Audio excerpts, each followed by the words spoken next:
All right, guys, how are y'all tonight? Glad to be here. I kind of feel like I got this guy lurking beside me over here. What's up?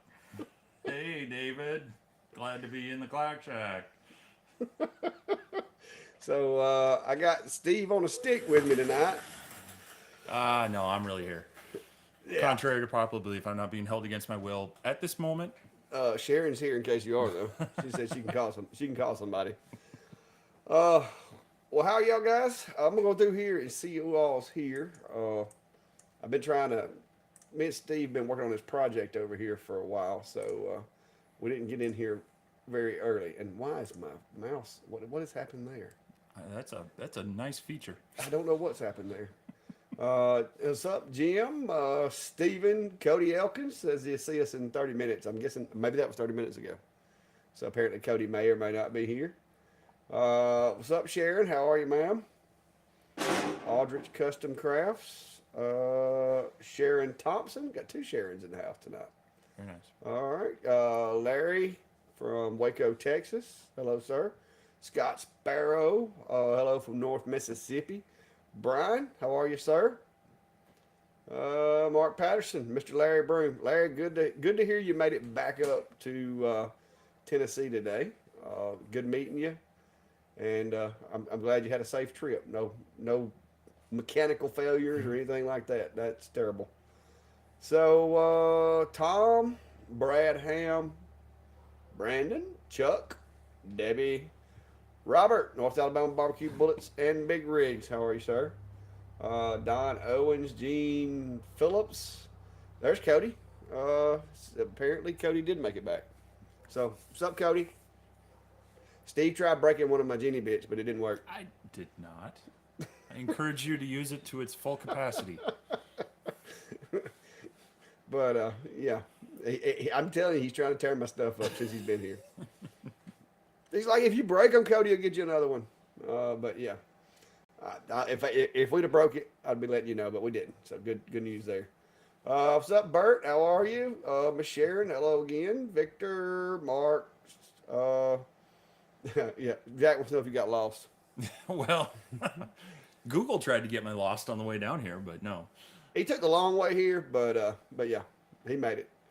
How did the open house at May May's go? We'll get to that in just a second. I mean, make sure I've said hey to everybody that's kind of needing a shout out here.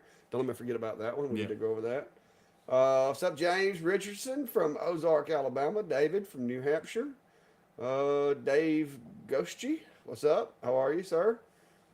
Matthew with a Boomer. Lot of comments today, guys. So, hey, if you're commenting, make sure you hit that like button down there too, because I mean, this is one of only two lives that we've done so far where the two of us are actually in the same building. Now, hopefully, there'll be more to come over the years, but Yeah. this is only the second time that we've actually been in the same live together, so that's pretty cool. Well, Sunday Night Live, Sunday Night Live, yeah, because you did yeah, you we did your did, little impromptu Facebook yeah, live. We'll the we'll get to that, but yeah, we did that the other day. But yeah, old guy designs. How are you, sir? Had enough. Joseph DD. How are you? And Greg Wilson, Nature Photography, and Miss R. Flaw from Harrodsburg, Kentucky. mm, I bet they got some pretty good music up there. oh yeah, Bluegrass. yeah. But how's everybody going? Yes, as you can tell, and if you hadn't already noticed, this guy beside me here, he is he's been here for a few days now. We did go to May May's open house on the 20th. It was fun. Like I said, Saturdays generally the lesser of the busy days. But I had some stuff going on with family, and Steve was driving as much as he could drive to try to get here. So we didn't participate Friday. We went up Saturday. And then Saturday afternoon, we also went up to Pedals from the Past, which is in the north end of the county where I live, and it's some of the homestead YouTube channels in the area. One or two of them, which live really, actually three of them live really close to me. Uh, Jason and Brooke over at Cog Hill Farms. You had Zoe and Nick from over at Chestnut Hills Farms, and then the folks from G&G Farms. They all live and travel right here near me. Steve has got his share of the Flying Peach Barbecue, which is like 2 miles from my house. It's a little country shop, family owned and operated barbecue joint, and we've ate their supper twice this week. Yeah, both nights. Yeah, and then tonight Brandy actually cooked for us, cooked us some steaks, so that was good. Uh, Greg is concerned that you're having to sleep in the shack. No, actually, I got upgraded to the chicken pen, so that was really exciting with the little thunderstorm last night. They did wake me up early, but no, in reality, Clack's got a good friend at loaned us a camper, and so I've got a pretty good There it is, right there, guys. pretty good Airbnb on site, right? I mean, right outside the shack, and so that's very much appreciated. I don't have to run into town and pay a crazy amount because hotels are like booked up all over around here. So Yeah, well, this is Talladega weekend, Yep. and Talladega weekend in Central Alabama, pretty much all of the motel rooms that aren't already sold, you're not going to want to rent them because they intentionally charge a little more around Talladega time. And Steve found that out when he was trying to get a motel room, and so negotiated with a friend of mine and got him the camper out there, got it set up. He's got hot water, air conditioning, his own. Brandy went and bought new sheets and everything, and had him a little care package in there. So I think it was I think we did pretty good as far as I guess our first attempt at what a VRBO or whatever. Yeah. I think we done okay. He seems to be happy with it. Other than the dogs barking and the rooster crowing, Uh, I think we're good so far. yeah. He did bring some cold weather with him though. If it followed me down here, I can't blame it. I didn't intentionally bring it. It was like 80 degrees yesterday. Steve shows up 2 days ago. It was like 80 degrees. Steve shows up, and tonight it's supposed to be in the 40s. So did Steve bring cold weather or what? I mean, somebody at the state line missed it when he was coming down or whatever. Yeah, no, I didn't. I didn't get stopped at the checkpoint. Yeah, the weather checkpoint didn't catch him. But So Chris said you don't even have air conditioning in your own shop. this is true. Although I don't need it most of the months, but I will here. You know, we're having freeze warnings back home. I'm getting those alerts on my phone, but I'm pretty much guaranteed I'm going to get back, and it's probably going to be jumping right into summer. And I was swatting mosquitoes in my shop before I came down here. It had warmed up, and the bugs are coming out, and we don't quite have the leaves on the trees. Things are starting to bud, and the grass is starting to grow, but it's going to go from winter to like this brief. There's like usually about 4 hours in one afternoon we get spring, Yeah. and then it's going to jump right into summer for us. So, and then possibly back into winter, and then back into summer. Yeah, but it's been. Steve came down here and like I've been cutting my grass now for over a month. Everything is in full bloom. It's really really green. I'll try to get you guys outside to maybe tomorrow. It was raining today. I don't think there's any rain in the forecast tomorrow. It was kind of soggy up at the sawmill. We went up there and kind of scouted it out. But maybe tomorrow we can get outside, go up to the mill, do some stuff or whatever. Steve brought some materials with him, some wood with him when he came down, which we've use some of it, and we made the project right here. Yeah. And guys, yes, we gave it to May yesterday. It's a CNC project that me and Steve did. Steve brought the wood down with him from Minnesota. This is some birch that he got from a friend of his that has a sawmill. He brought the wood down. We did the CNC file, designed it, and did it over here on the Shipoko. We sanded it, like just kind of. I mean, we brainstormed on what we were going to do out of this piece of wood, and then we got it put together. And then we were like, this is technically the first ever project that me and this guy did together. Like we both had hands on it.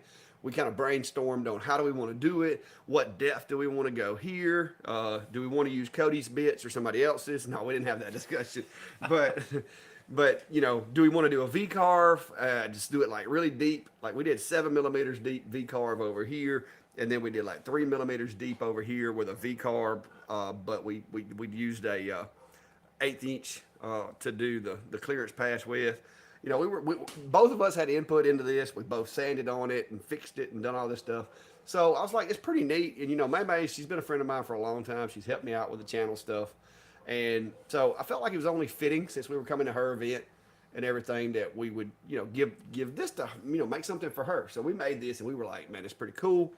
But when it came time for us to put, like, we wanted to put our logos on there and just basically say this is the first ever project that we did together, where the wood came from and all that.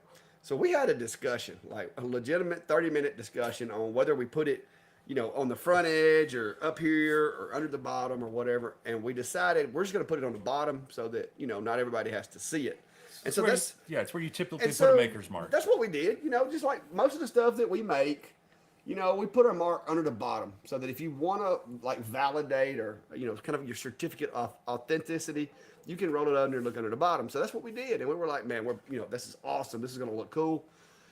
Well, May she loved it, but she's like, why didn't y'all put that where you could see it? And we're like, we're not supposed to. So anyway, that's why we still have it, because she told us to bring it back and take that design and put on the back so that people could see it. So, that's our first ever project collaboration, the date we did it and everything. I got a little note down here. Says, made in a shack with birchwood from Minnesota, provided by Steve. But we both had hands on this as far as the design, the layout. We did modify her logo slightly to kind of make it look like we wanted it to look. And we were afraid she was going to get a little upset about that. But she liked it. Yeah, she liked it. She liked it. So that's why this is still here. But May, if you're watching, we got it fixed, but you still got it down here too. So it's both places. But she seemed to like the project. That was the very first collab we did, and today we've done another project. I'll let Steve kind of give you some teasers. We can't tell them everything though, because then they won't watch the video. Well, first, I feel it's only fair to answer the question on screen. Brian's wondering why did you give me the lower chair? So Brian. It's got adjustments. I willingly took this chair because I feel really bad. We've been walking around, and Clark keeps saying, "Man, I'm not used to walking and feeling short." So I thought, okay, well, I'll sit lower, and he can look, a little more eye to eye, or slightly down on me for this 2 hours, and that's why. No, you've got a little lever. Well, yeah, but I mean, you also put me at the little kids' table. Well, yeah, he did get the kids' table. But it was because he wanted to be able to throw those comments like that on the screen.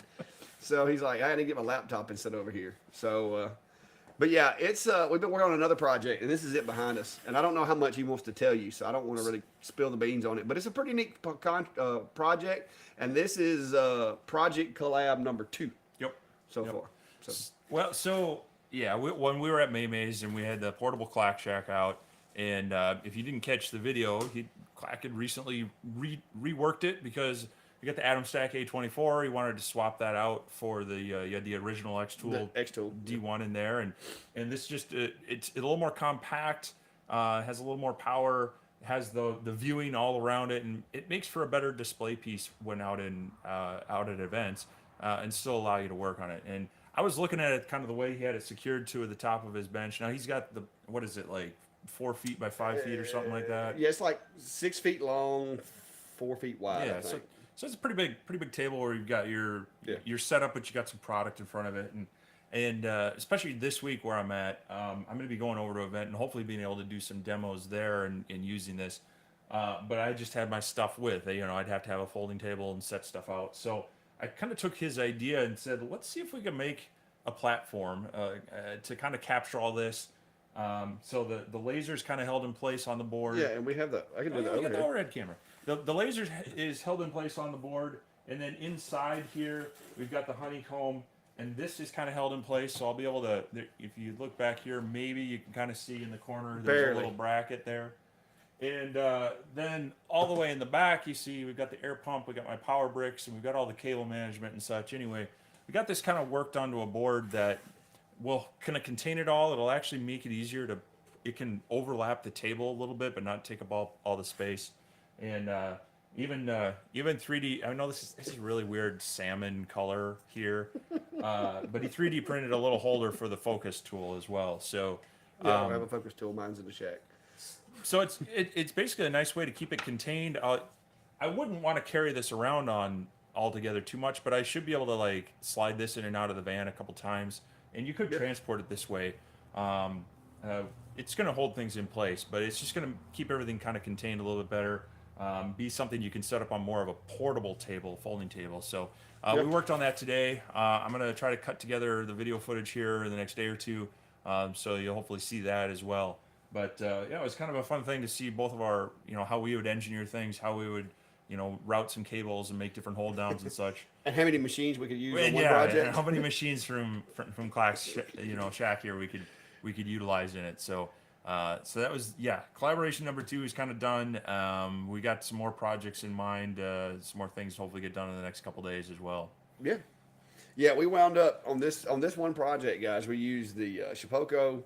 We wound up using the A70 to cut some 1/2 inch stock that we needed for some holders, and then I made some little Velcro bone holders and a couple of other little pieces to hold things steel and kind of do cable management. And we were designing the files or either modifying files that I already had, and then I cut some of them out of 1/4 inch birch over here on the X40. So it was like we used 3 or 4 machines to complete the project, but it was fun and it's really neat.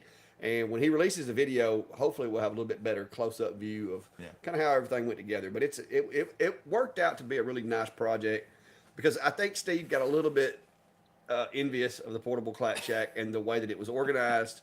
And I think his OCD started kicking in. He's like, mine's not going to be that organized, so I got to fix it. And we did.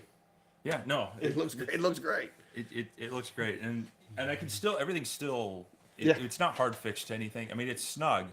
Yeah, the hardest thing is the Velcro. But everything can come out if I want to set it up at home on a bench and not have it in this orientation. It's still easily moved around. So Yeah. it's all a fun thing to do.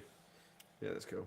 Now, Chris, it wasn't a serial number 1, but like I said, I did put the date on there. It was our first ever collab and all that. So she'll have that. I told her that it might actually be worth something one day. So maybe. Thank you, Bob. And yeah, we got to see Bob Weir. He said it looked good. Yep. I think he's talking about I don't know if he's talking about Maymay's thing or the setup or both, because he saw both. Yeah, but Bob came out to Maymay's and hung out with us for a while. It was good to see you there, sir. Bob's been down to Clanton, I know, a couple of 3 times because I've seen him down there. So Aaron is asking about something that up until recently you had absolutely no idea about. Well, I mean, And I hadn't seen one in person. The Lasermatic so, MK2. you know. Because Steve actually got to kind of play around. We used it to do some cutting and some small stuff the other day. And he actually got to see the Lasermatic in action. So it was the first time he has. And I mean, I don't know that was it what you expected? Were you disappointed? Were you excited? Or I mean, neutral? I mean, it's been talked up so much that I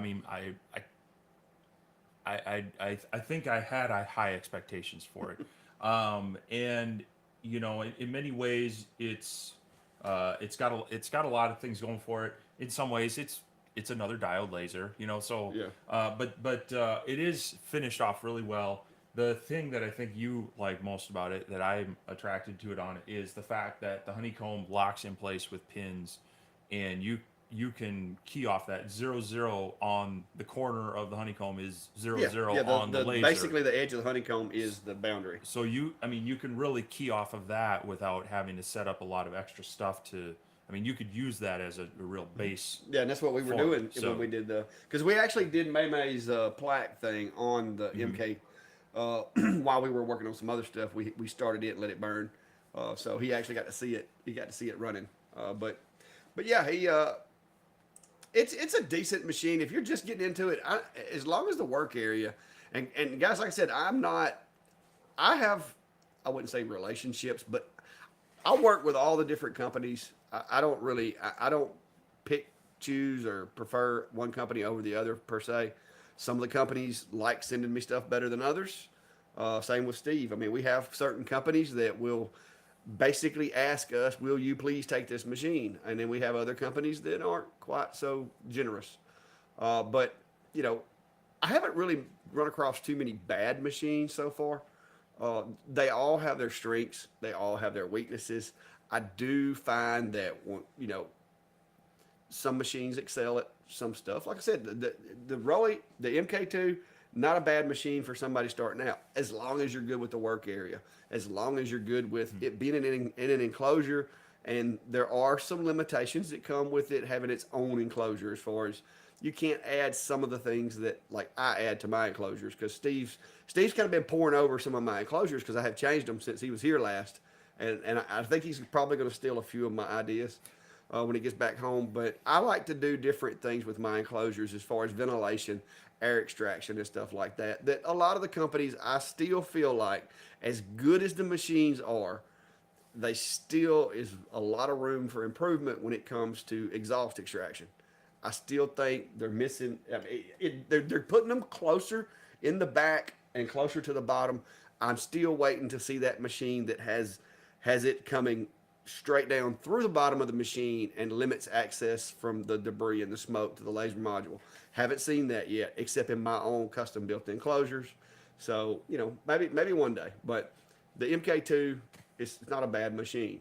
The Atom Stacks, not a bad machine. The xTools, not a bad machine. If it's a bad machine, you probably won't see it here. Yeah. Sitting around here. If it's sitting out where you can see it here, it's not a bad machine at all. So, will you be getting A70 Max to review? Somebody just asked me if I would be getting A70 Max to review. Well, No, the Max. No. I can't handle the Max. I do have. Well, for some reason that camera's not working. But I do have the A70 Pro set up over here, and I've been using it, been running it. Matter of fact, me and Steve been cutting a lot of the parts for this project. Were cut on an A70 because it was 1/2 inch birch, and it does a really good job with a 1/2 inch birch. So and you've got one too. Yeah, we both were offered a version of the A70. The Max. We were both given the choice between the Max or the Pro, and we both opted for the Pro because of that size. Neither of us have the space to set up and really utilize the laser. I don't have the jobs to really justify that much work area. Yeah, so the Pro was really attractive to us in the fact that it's 400 by 500. It's more of the typical size, and so we both got them roughly the same time. You got yours a day before me and cracked open your live and such, and we had some fun with that. So I had been trying to get mine done, but between trying to get ready for this trip down here and such, and work just being really busy for me, I wasn't able to able to get all the quality stuff done beforehand. So we're doing some more stuff here that I'm gonna use in mine, and then when I get back, I'll be able to hopefully tie it all together and get into a few more of the details I like to cover in mine. My review will be out hopefully within the next week and a half or so. I mean, I won't be home for another week or so. Yeah, because you'll be on the road, and then we got some pretty cool stuff we're gonna be working on. So mine will be coming. I wanted to get it out before I came down here, so that when I got back, I could maybe just play around with it some more. But mine will be coming too. But so far, I posted a few teasers on my Facebook page of some of the tests I've been playing with it. Really impressive as far as, yeah, I've got a couple of pieces somewhere right in there that we've cut. Matter of fact, there's where we've been cutting all day. Yeah. So this is 1/2 inch plywood. We cut a lot of those feet out of, and this is single pass. I did like mess up a setting or two. A timer. Yeah, we were doing some testing on there, so there's some things that didn't quite. We stopped the job before we let it go too long. And this is like cabinet grade birch. Yeah, it's technically just a hair under a 1/2 inch. I think we said what was like 19.5 millimeter. It's 12. Like when we see that piece, it it was like 12.6, I think. Oh yeah, 12. Yeah. 12.6. Yeah, 12.6. We went 12.63, I think, to get through the skin. So just a touch under 1/2 inch, and performing well in that. I did some actual engraved tests as well before I left.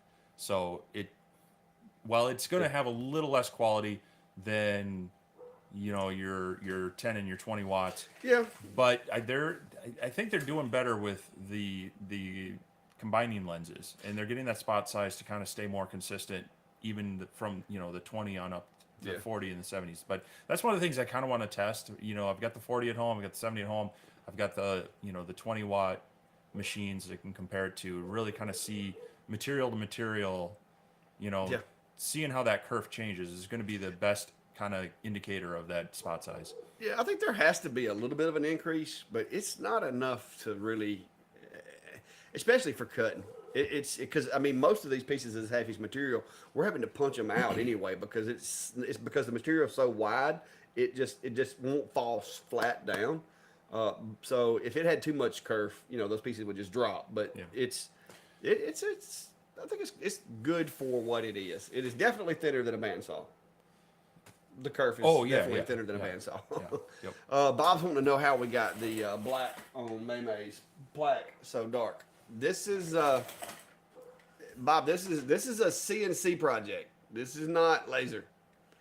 We did this on the CNC, and we used Mask on the material for the engrave before we did it, and then we used the both the bits we used were from Cadence Manufacturing from Cody. We used the 1/8 inch. Is it skinny? That's not skinny Jenny. Slim Jenny, which is the 1/8 inch down cut bit. Yep. And then we used the down cut. The 60-degree, Was it 60 or 30? 60 degree V bit. down cut. And we did the VCarve with that. And then before we pulled the Mask off, I used some polyacrylics to start with to seal the wood with, and then once we got the wood sealed with the clear polyacrylic, then we went back over it with black spray paint, and then once the paint dried, of course, we pulled the Mask off and lightly sanded it and blew it out with an air hose. So that is not burned. That is a 7mm deep VCarve recess on the name right there, and then it's painted backfill. So that's why it's so dark. It's black. It's semi-gloss black paint. Yeah, Rick. All of my enclosures are downdrafts. Every one of my enclosures draws the smoke from inside below the cutting surface. Every enclosure I have in my shop that I've built. So, Orfs is asking, what do you feel the limiting factor of the xTool P2 is? Obviously, the cutting size is a Well, limiting. I mean, you could say the cutting size. You can always get the conveyor, but realistically, unless you're setting that up permanently to use the conveyor in the center of your shop, yeah, I would say the cutting size is probably the biggest limiting factor there. Things I'd like to see different. You can pull out the exhaust fan and just put a port on there, so you can run your own extraction system pretty easily on there and tell the software to turn off the fan. But I would love to have like their pump bypass to be able to use shop air. If you've got a different source. Yeah, that would be nice if you could disengage the factory pump and just plug in your own air supply. That would be cool. That would the pump works pretty well. It's not bad. It's a little noisy. But yeah, it's a little noisy, and it's there are times where it's just nice to be able to dial in your own your own PSI, your own airflow and such on that, so that would be there. Outside of that, I mean, if you're the advantages to it is it's kind of an all-in-one unit, and if you have nothing else, it works well with XCS, and you can get going with that. The light burn support is it's still trying to capture some of those special extra features.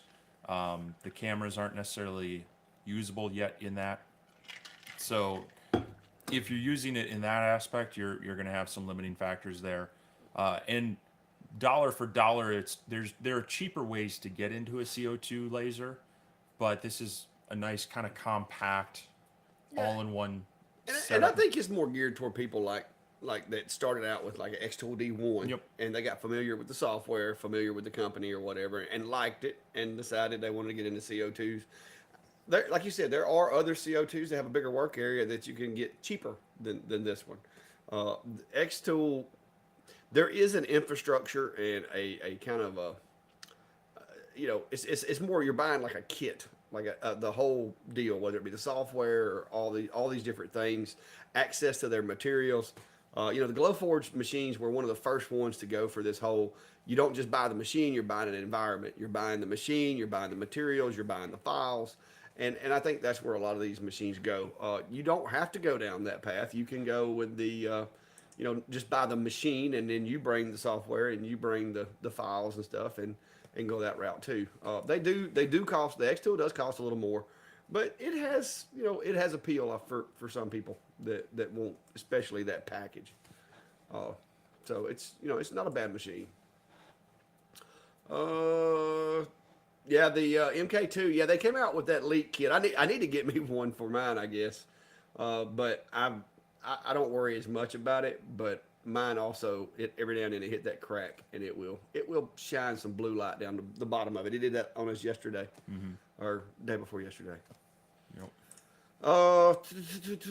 Acrylic. I have no idea what you're. I mean, I've heard everybody else talking about it, but that's not. I mean, it's not something I'm familiar with, and I really don't know what to tell you about them. So, Yeah, I mean, I think we both looked a little bit at the coverage of the new Aeon lasers and such, and there's definitely some cool things about them, but you know, that's not your typical hobbyist or that's a starting very small serious business. That's hobbyist. you've got some funding to get behind that, because you're talking what we looked at it, and it's around 12 grand to get into that laser. I can't remember. I think I want to say you said 11 and some change. So that's a jump up from kind of what our typical viewers and what we really look for in our shops as well.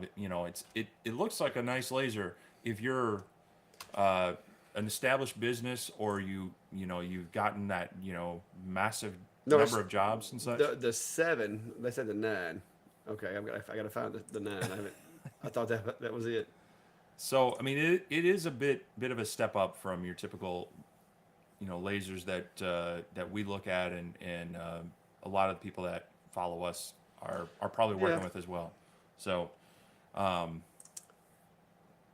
don't see the 9. Not seen it yet. but I mean, even that at 8 or 9 grand, I mean, it's a jump up there. There you go. So the Mirror 9 starting at 10,495. Yeah, $10,495. I'm just gonna be honest. I would really have to start cranking out a lot of laser stuff, and it would have to be to the point to where I physically could not keep up with the machines that I have before I could justify that. I mean, I don't, but because there's two ways to increase profit. One is increase productivity and increase profit, but the other is also to minimize overhead, minimize expenses. So right now, I try to do both. I try to minimize my overhead and increase my output to the best of my ability. Now, if it ever came to the point to where I had, the means, maybe. There's a lot of nice machines out there that I would love to have, but unfortunately, I have a budget, and I have to work within that budget.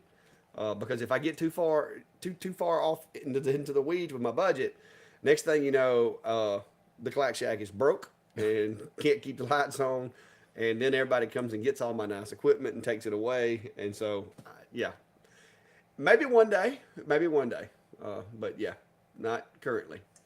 Which laser is behind Steve? Well, that's a tricky question because it depends on how far back we go. The one directly behind us, that's the Atom Stack A24 Pro, and we mentioned this a little bit earlier that we were working on a more condensed setup for it. So that's why it's on the bench here. This is actually the one I brought down with me to be able to use while I'm on the road and at my next event that I'm going to with model airplane stuff. I'm hoping to do some demonstrations for some of my friends and other people there. So. Yeah. But that's been on both our channels, so if you're curious about it, definitely check out those videos. Yeah, it doesn't have the lights or anything on it right now, so it's just orange and black. Bob's wanting to know what the size of the Max was. I guess we're talking about the Atom Stack A70 Max, and the one that they were wanting to send me was 850 by 850 is what they told me it was. I think it was 800 by 850. It was 800 by 850. Yeah. Yeah, but it's way bigger than I needed. So yeah, that's 850 would be about 34 inches, so about 30 by 34 inches, give or take. So that's it would take up this whole table space. Yeah, the footprint would be very close to 40, probably 42 inches. Yeah, it's close to 4 foot 42. square. So It's really close. And I have the Atom Stack X40 Max, which is a little over 400 by 850, and that machine, I do a lot of jobs on it, and I make do with it. In order for me to house something bigger, I would have to have products that I needed to do that I can't do with this machine. And right now, I don't have those products. So I don't want to get into a machine to try to support it or to try to provide space for it if I don't have the work for it to be doing. So kind of the same reason I'm not fixing to spend $10,000 on a laser. Uh, it's just I'm making money with what I got, and I don't know. But I've seen a lot of I've seen everybody talking about it as well. And I'm not saying they're bad machines. I have no reason to think that they are. Haven't seen one. It looks pretty cool. But I've also seen other machines that I think are pretty cool as well. So, but price dictates a lot of decisions here at the shack, and price is very important. Illusion Custom Design says, I've been 3D printing for 8 years now, and I'm ready to take on lasers and woodworking. I'm finding most diode lasers won't cut what I want to make, but the big bed CO2 lasers are expensive. I don't know what you're trying to cut. Well, I mean, the big ones would be, like clear acrylic or transparent acrylic, and then larger materials, in size. So if those are the areas, especially if you're looking at clear acrylic, that's kind of a job for CO2, or you can do some of that with, the right bits on a CNC and such. But the diodes have come a fair way, so if you're talking about some thicker materials or even larger bed sizes, there are some options there. Let's say that A70 Max, that would be very comparable to a lot of the CO2s on the market. I'd love them to do the A70 mid max. I don't know. Almost max. Give us something that's 800 wide, but 500 deep. Something like that. No, that would be a good combo. Would be a nice size that isn't quite as massive. And I mean, I guess you could purchase you one and then you could just chop it. Well, you could try. Yeah, but I've had a couple people ask me about the Max, and from what I've read and from what I've seen, guys, the only real difference between the Max and the A70 Pro is simply the size of the work area. The axes are longer. I think it's the same extrusion, the same build. Everything about it looks to be the same. To be honest with you, as bulky as it is, I think it's going to be fine with the larger frame. I'm not going to say there's probably not going to be a little more deviation in the larger one than there is in the shorter one, but I don't see it being enough to cause an issue. And no, Cody, we did not, because we were in a hurry. Cody's wouldn't know if we ormatched it. Yeah, before we ormatched it. We were in a hurry. It was last minute, and we had like 2 hours. Like we were really pressing this thing through production. So we cut some corners. I was half zombie too. Yeah, and Steve had been driving all day. We cut some corners, but it worked out in the long run. But yeah, we had a little touch of bleeding, but luckily most of it is barely noticeable, and the untrained eye wouldn't see it anyway. So it passed inspection with May. We're good. I told you if I could sneak it past my mom's getting the CNC. Did you get the CNC, Bob? Did you go home and get yourself a CNC, Bob? He said he was going to try. All right, she says, my husband has a woodworking shop and makes handmade canoe paddles. What would be a good one to engrave his name on them? Right now, all I can do with this is wood burning. Depending on how big of a logo you're wanting, you could get by with a really small budget on that. Depending on if all you're wanting to do is put a maker mark on those things, there's a whole bunch of machines you could use. Most any open frame would work, but if it's a boat paddle, I'm guessing it's just a standard size boat paddle, and you're doing maybe a 3-inch logo, 2-inch, maybe even an 1.5 inch logo. Depends. There's a lot of these handheld machines, such as one of Steve's latest machines, the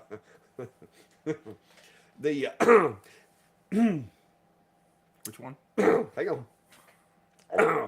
The Laser Pecker 2 that Steve has. The longer Nano would actually do a decent job of it.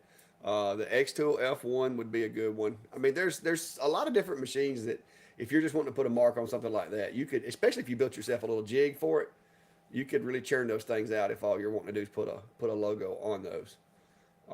But you would probably want to go ahead and get a bigger one because eventually you're going to be like, oh, that looks cool. Let me do even more custom engraving to them, and you're going to need more work area. So, but yeah, just know that that's a real possibility. Brian Smith is asking you a question, and I'm going to let you answer that one. Uh, Where is it? it's right there, with the second one down. We haven't Oh, we my haven't gosh. we haven't compared them yet. We haven't gotten them out side by side. So Yeah, we don't know. We don't know which one's bigger.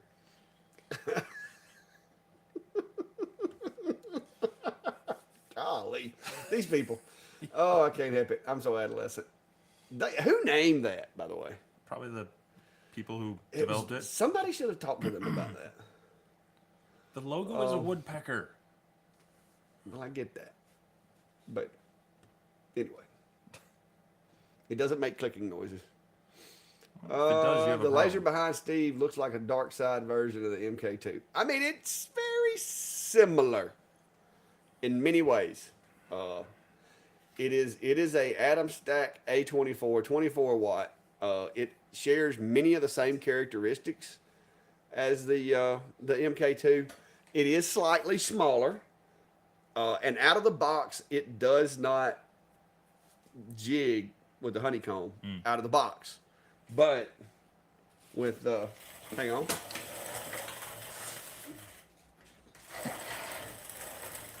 With a little bit of engineering and some clack shack cut pieces, we have made this Atom Stack A24.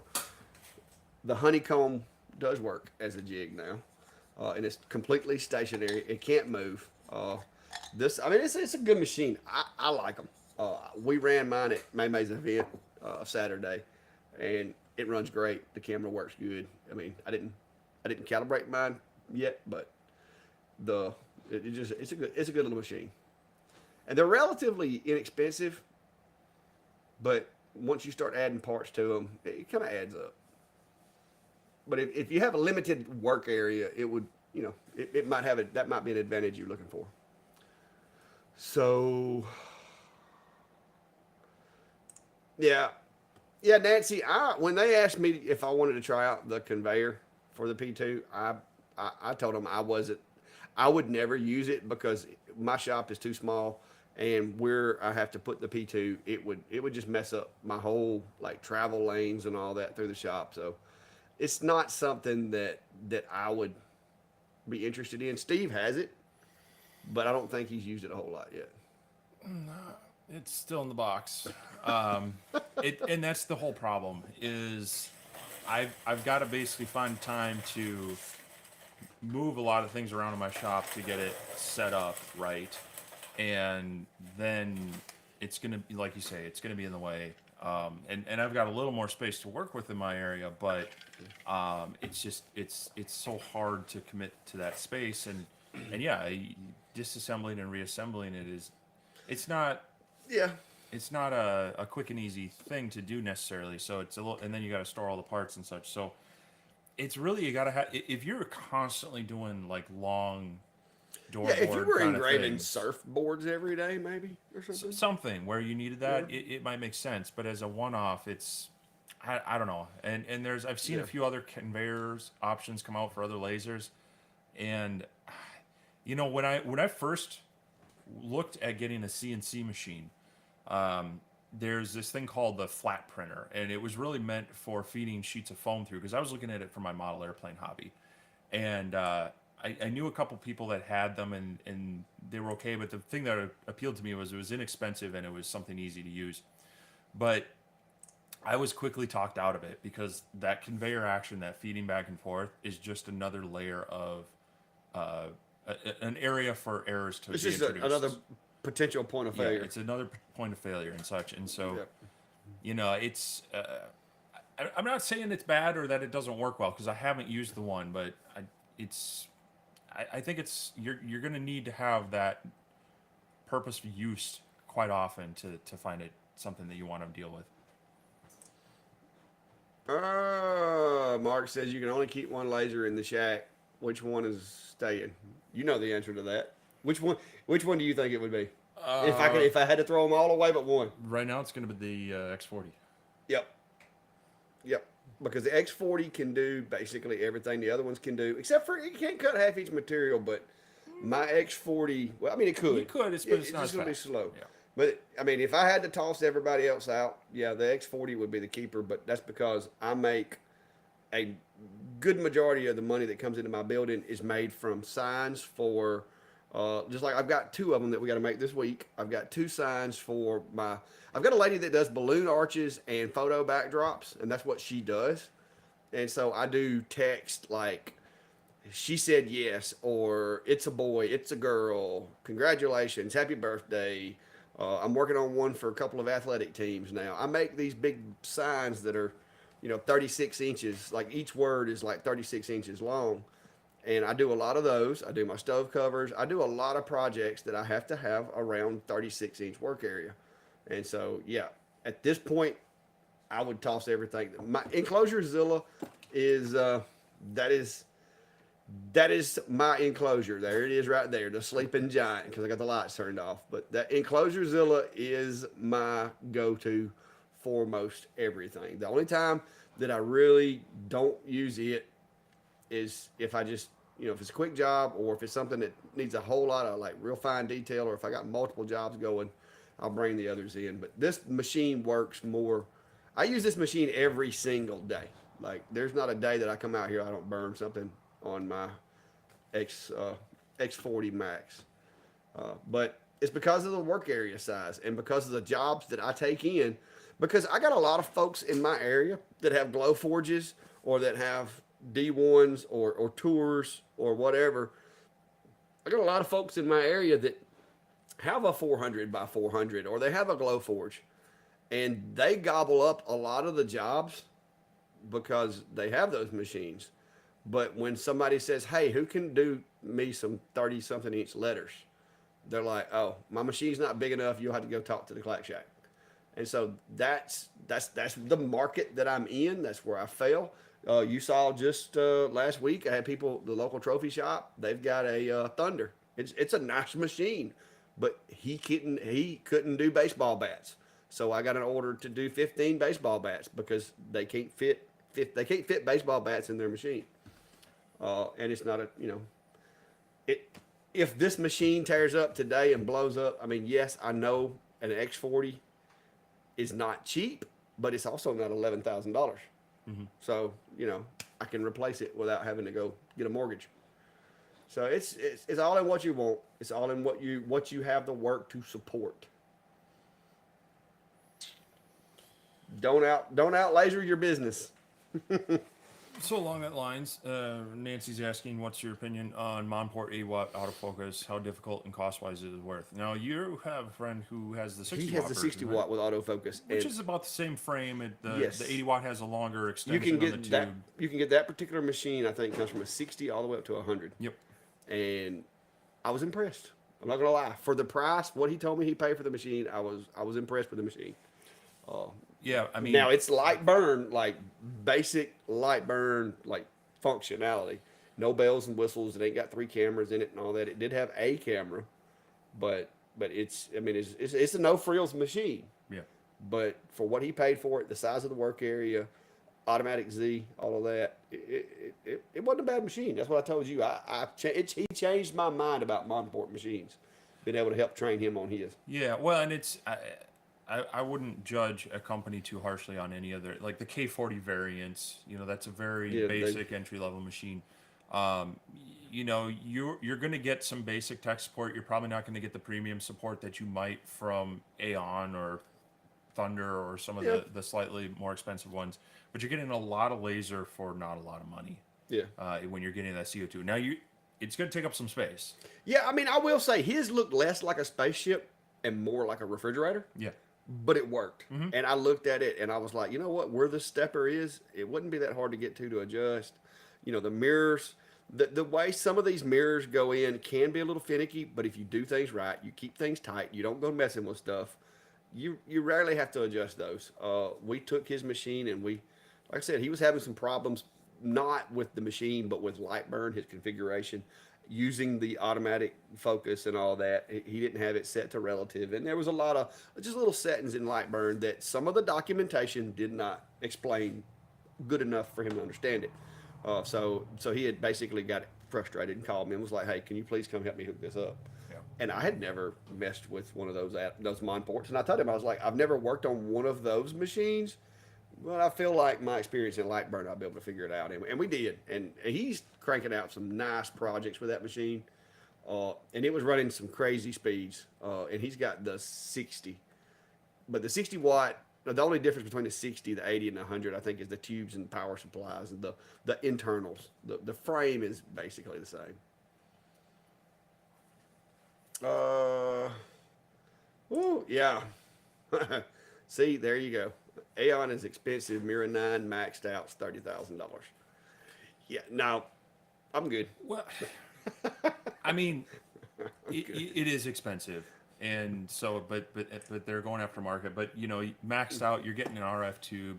A lot of their parts are made within North America. A lot in the U.S. It's assembled in the U.S. You're getting U.S. support, and you're going to pay for that. You know, so I'm not saying it's justified or not. It from the recent media we've seen on it, it looks like a nice machine. But yeah, you're gonna pay. You're gonna pay for it. It looks sweet. Yeah. I mean, I'm not lying. It looks sweet. And then some of those speeds are just crazy.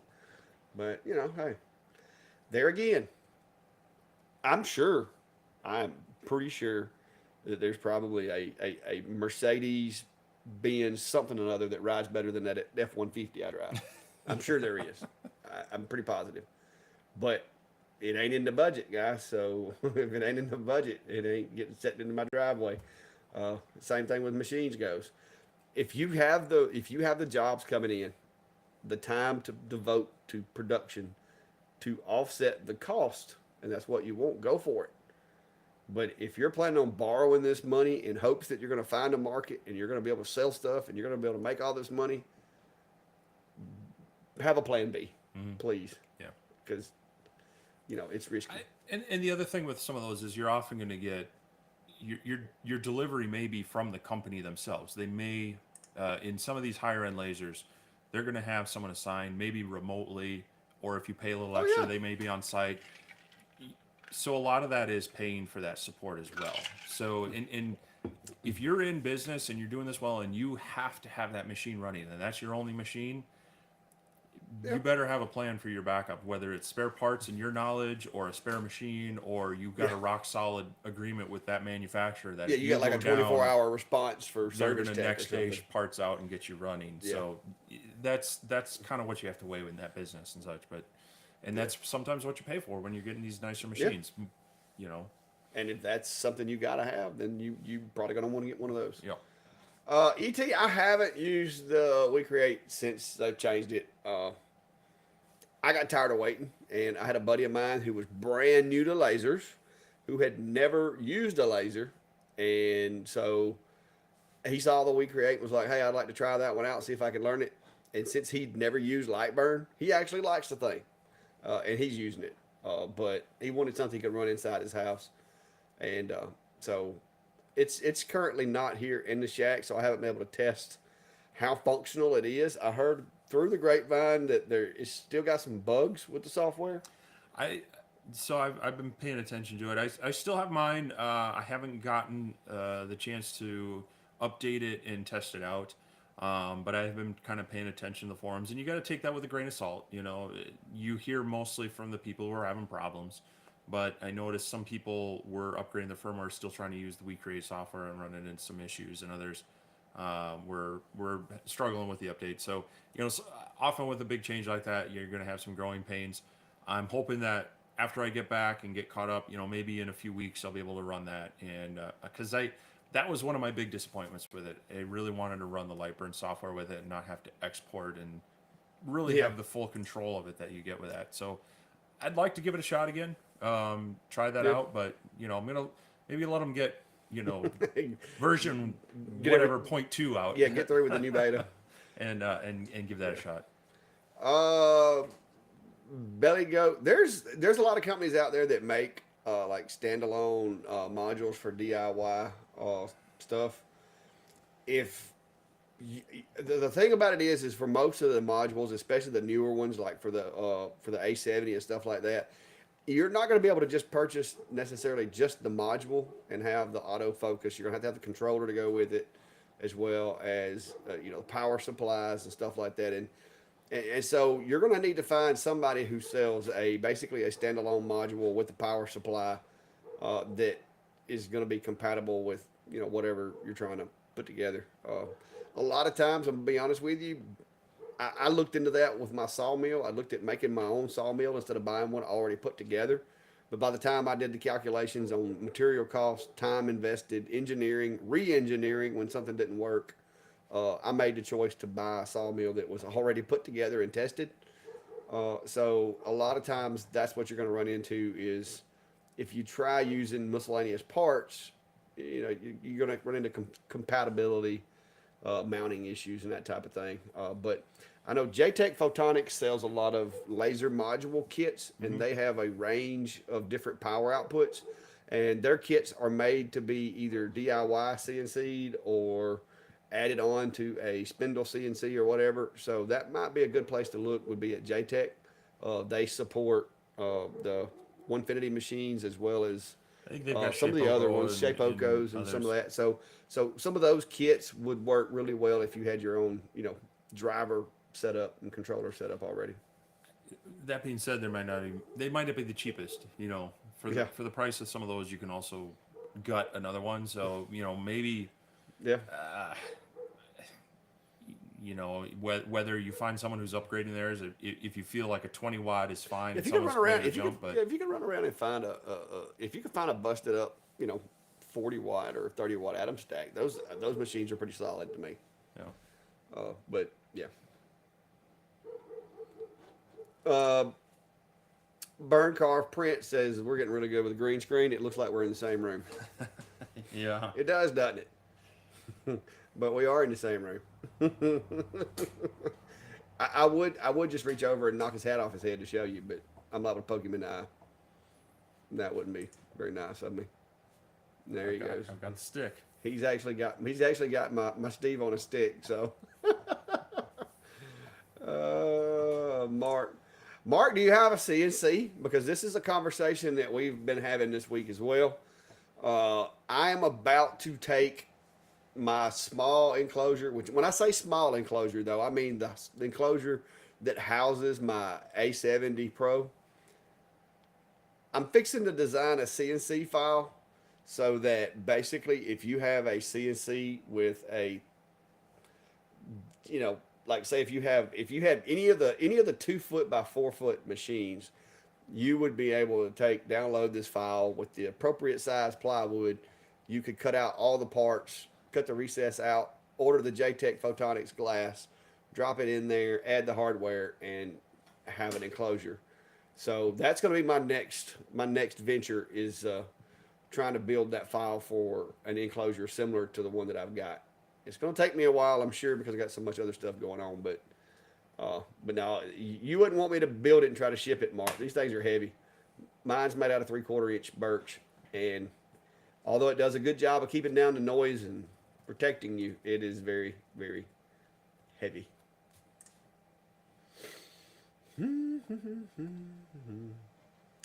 Illusion Custom Design says, I am wanting to make big layered wall art pieces. 3D printing is expensive, but woodworking and lasers, oh my God, I'm not trained enough to run a CNC. Would like to get into that too. Lasers are a good place to start. But if you get into lasers and you have the slightest thought that you might want a CNC one day, you probably will end up getting a CNC one day. Let's see. Good Lord, I'm behind in the comments. Are you checking these? I am. I'm also trying to kick someone out. That's Uh-oh. not being appropriate. We got one needing a boot. Yep. But what else we got here? Here's one. Will the F1 paired with a rotary be a good choice for doing powder coated tumblers, or would there be a better option like the size and portability so engraving at shows would be nice? If you're looking to engrave at shows, the F1 is really proving to be very versatile at that. Oh yeah. And for doing powder coated tumblers, I think having both the blue diode and the IR diode in there gives you a little more flexibility in it. The rotary on that one, my only thing with that is I wish it was a better way for it to quickly swap in. You'd probably want to make a fixture for it. So you'll make Yeah. something that's gonna lock into. They've got that punch out that you can maybe make a fixture and then set your rotary in, so you don't have to do too much alignment when swapping between that and the other. That would be my only concern on that, is making sure you could get that dropped in and aligned. So a little work on the front end of creating something there would be great. You know, if somebody was actually creating jigs for the F1 already, you think they could? Yeah, they should They maybe could come out with probably make something. one that would hold the chuck. But yeah, that's something that I've been doing this week as well. Is basically I've created myself some little drop-in jigs that drop into this little hole right here. Now the catch is, because of the size of them, they have to be cut on another machine. But they work. We used them at the show. You've used them last night, and they work. So working on doing that. But for now, it's still a work in progress. So what's going on with the dude? I missed it. It was on my channel. Oh, is it on yours? Yeah. I missed that. I hate that. I was scrolling late.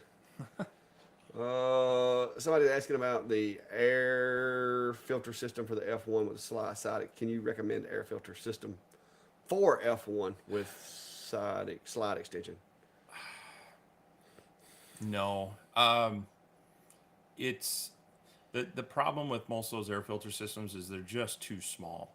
And then they get plugged up too quick and they don't move the air. And then if you have the slide extension on it, it's just not powerful enough in that small fan in the back to really, a lot of the stuff's going to go outside that. You'd almost need to have the F1 inside a bigger enclosure, and I just don't know a good solution for that. You would have to probably like put it in a tin or something, one of those tin enclosures or something. I mean, it would be. That is there again. That's one of the things about the smaller machines. You start adding things to them. The underlying infrastructure, i.e. the fan, wasn't intended for that purpose. So it's gonna have some shortfalls when you start doing stuff like that.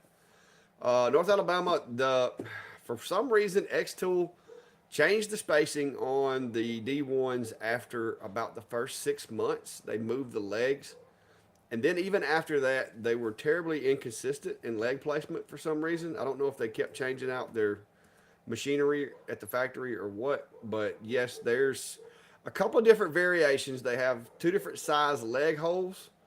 One's like 26.4, one's like 26.2 millimeters or something like that.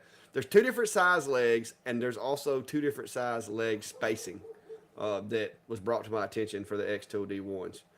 I built the file for my machine, but then after getting multiple contacts from people saying, hey, mine are this size, I then realized that xTool had changed not only the size of the legs, but the spacing of the legs from model to model. And occasionally they would throw the legs for this machine in the box with the machine that had this leg spacing.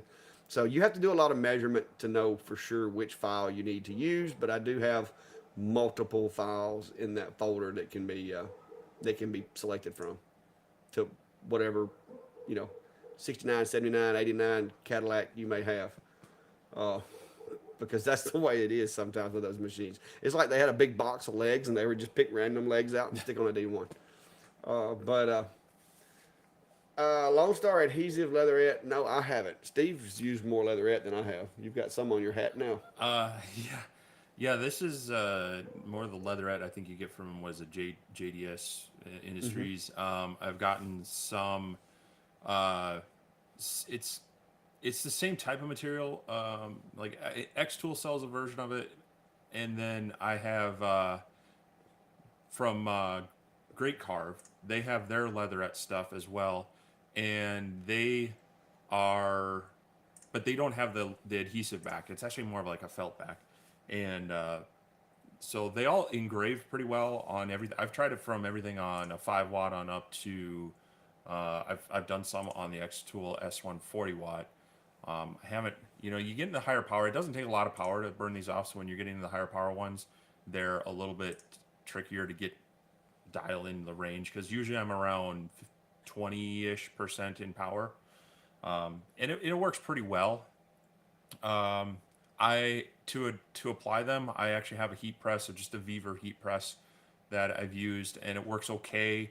I sometimes have to finagle the mount a little bit to get the right support, but I've been using these and wearing these hats for about the past year with that JDS stuff, and it's worked pretty well. I haven't tried some of the Lone Star stuff yet to see how it might or may not be different, but as far as just in general, that two-tone leather that's made for them, it's worked pretty well for me, and I haven't had a lot of problems with it coming off with just the stock adhesives on any of them that I've tried.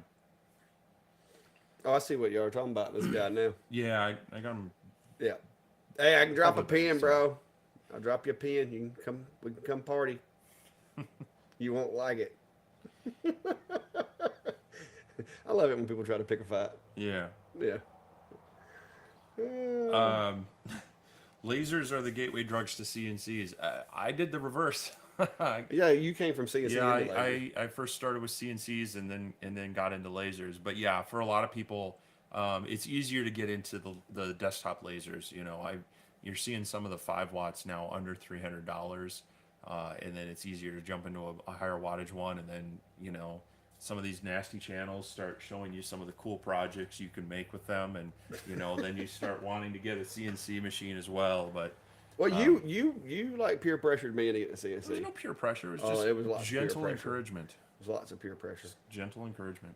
Yeah, yeah. I guess we probably need to give us. We probably need to, like, I don't know, get like a code word for when we have trolls in the room. But yeah, AGT. We took care of that. By the way, he got him out of there. I was busy answering questions. I didn't even see it. What? Yeah, I got another one. We got, what in the world is oh my goodness. You got that one? Yup. What is it tonight, guys? Is it Halloween already? I don't know. Some people. They're coming in from Steve's channel. Some people need a new hobby. Just for the record. they're coming into Steve's channel. Let me go ahead and hit that one on my end too. Well, but the good news is the profanity filter's working, because so far they've had to use, like, Getting middle creative. middle school words. Yeah. Uh, I'll have to try to keep an eye on that. yeah. Oh well, he's gone. It just, it takes us a minute to see them. Let's see what we got here. And of course, he'll probably be back in a minute with a different username. Mm-hmm. Here's a question for you. Stephen Rossman is asking, been trying to save our logo into the Lightburn art library, but haven't had any luck. Able to do a demo on that? Steven, yeah. Let me get my Lightburn thrown up here. Yeah, I don't get as many trolls, because I will, and you can ask Steve and my wife, and they both think I'm crazy, but I'll drop you a pin. Like, I'll give you my coordinates, and it does not bother me. People misinterpret the fact that I'm a nice guy. I'll do anything I can for you, but there's a side of me that I just, I don't put up with that. I'll show you. You can come visit with me. We'll sit down, talk about it, and we can work it out and whatever. But there's no sense in that. I'm a live and let live kind of guy. But it happens. Matter of fact, me and Steve were in town earlier, and I ran into a gentleman that I have a long history with. Me and him have had many conversations on the way to a detention center, and at first I didn't know how it was going to go, but he was very cordial and nice, and hey, how are you? And it all went well. But anyway, so adding things to the library, is that the topic that we want to go over? So we can go down here. I'm going to drop the comment off of the screen, but we're going to go down to the screen so I can maybe show y'all what we're doing here. So to add any graphic to your library, and I'll import something that I do not have currently in my library. This is a design that I'm working on for a project, And this is actually a screenshot that I took and sent to the customer. So what I'll do is I'll just trace this image just to give you an idea. Once I trace it, now it is actually a design object, and it can be added to the library. First thing you're going to have to do, if you don't already have a library, is you're going to have to go over here and add new and create one. All right. I already have one created for testing and for text and for patriotic and most everything else. Once you create the library, then you would just go in here, click on this, make sure that library is selected. You're going to go over into the work area, wherever that file is, and basically just make sure it in its entirety is selected. And then there's this button right here, import graphic from project. And when you do that, then you're going to have to name it. And I'll name this one CCHS test. And then you hit OK. Once you do that, you're going to see some stuff move around. Delete that from the work area. And you'll notice that that file is now in the library. You can bring it out of the library in two different ways. You can drag it and drop it, or you can just double click it. Either way. If you want it in a particular location, I recommend drag and dropping. If you just want to bring it into the work area, double click it, works fine. Double clicking is going to bring it back into the same exact location in the center of the screen. So that's how you do it. It's that simple. And when you get ready to remove things from your library, you can click it, right click, and hit delete, or you can actually go down here and delete here. I prefer just right click and delete. But that's how I save a lot of my most common stuff that I use. I save in the art library just so it's easily accessible and I don't got to go hunting for it. So there you go. Hope that helps. Yeah, it's just perfect. Thanks so much. Much appreciated. So Yeah. sounds like you got it for him. Yeah, I use the library, as you can tell by my hoarding of libraries. I use libraries a lot. I've got a file design. I've got seasonals. I've got text. I've got geography, animals, patriotic, flags, Alabama, high schools, logos. I mean, I've got folders for most anything that I use, especially if it's a design element that I use in building files. It's easier to keep up with that stuff and just drag it and drop it into jobs as you need them. So, Kevin says that we're making him want to retire his D1. It's been a year. Other than the cleaning and the lens, what else should he check? If it's still working good, just keep her good and clean and lubricated with the steel rails with some ping shing, and you should be okay. My original D1 that I bought way back when still works. Now it's a 10-watt, no limit switch diode, but it still functions. It's actually right over there. I'm gonna mount it on the wall and kind of like make a little plaque for it because it was my first ever laser. I mean, but the only other thing is, maybe make sure the module itself is cleaned out. Get some compressed air through there or something. AGT said he missed how to open the library, so we're going to cover that right quick. All right. All right. If you don't have the library visible on your instance of Lightburn, this is how you get it. So let me show you down here. So up here on the top where it says window, if your library is, let's say you don't have that library, the library is missing, it's not there on your Lightburn window, go up here to window and then go down here until you see art library and just click that. That'll open up this window. Now you won't have all of these until you create them. You're going to have to add, create a new art library, name it, and then start putting stuff in there. These don't just magically fill themselves up. So that's how you remove, you hide and open the art library is up through here by the windows. So there you go. Maybe we got it all cleared up now. Should be good now. Uh-oh, I lost my screen. There we go. Ping Shane. I got some of it right here. Well, no, I don't. I moved it. It's what's on the, it's a joke, guys. It's what's on all of the lubrication. Apparently it means something to do with lubricant, but it's on all of the little grease things that come with xTools. It always says Ping Shing. It looks like a miniature toothpaste tube. Yeah, it looks like toothpaste. But I don't recommend it. It's not. It's some kind of lithium-based grease of some type. Liam's asking with the S1 40 watt, could I engrave metal cards? Been wanting to get into metal cards. Coated. Yeah, as long as it's anodized or coated. Or if you got stainless steel, it could mark it. Yeah, It's gonna anneal it to a different color.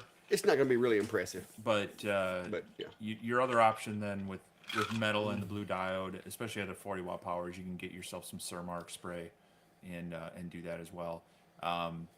You're gonna want to run some tests because 40 watts and you're gonna want to run tests on different colors. So your black cards versus your blue versus your red, they're all gonna have slightly different power levels that's needed because you just want to blast away the coating or the anodization. If you apply too much heat, it's going to start curling those cards up and deforming them. So you definitely want to test each color as you do it. But it's definitely doable. As a matter of fact, as we were playing with our jigs in the F1s last night, we were switching between IR and blue diode to see which level worked well on there. yes. So yeah, with the 40 watt, that's more than enough power on to do most of the colors. Yeah, if you're doing it like especially black anodized business cards, the 40 watt S1 does a really good job on those. You will need to, and that's what me and Steve were talking about last night. Is people a lot of times are asking us, hey, what are your settings you use for this, and what are your settings you use for that? And the correct answer is the best settings that we can find through our extensive testing that we do. Because we sat here last night and threw away, I know he probably threw away 10 or 15 dog tags, and I did the same thing because we were testing, okay, I'm going to try this speed and power on blue, and then I'm going to compare the results to that on IR, and then we're going to try this LPI, and we're going to go this insanely fast to this insanely slow. And then all of a sudden, we come up with just the right combo, and it's like, wow, look at the contrast in color we got. But that was after we had went through probably 10 or 15 dog tags that we were just wasting. But it's not wasting as long as you document your findings. That's when it's not wasting. It's research. Yep. So, but it takes a lot of it sometimes to get just the right settings. Yeah, and then when you find it, try to lock in lock in your settings, but also make sure you can restock on those same cards because we've found blue cards from his supplier to wherever I got them. We're getting slightly different results at different power settings. So. Buddy's coming? Did you call him? Well, I have been claiming I've been held hostage here. No, don't worry. All the guys on the SWAT team around here done said if they get caught here, they're not coming. They're going to let the state come. So you're good. All the guys on my old team and on the team now are like, no, we're just going to let them call the state. We're not coming. Let's see here. Did I miss Steve enjoying a big plate of gizzards or livers? Not yet. We haven't got him that far yet. He did have a hot hamburger. I did. He voluntarily had a hot hamburger, and he didn't leave any of it, so I'm guessing it was pretty good. Yeah. So, what was the name of the place? The Flying Peach. Flying Peach.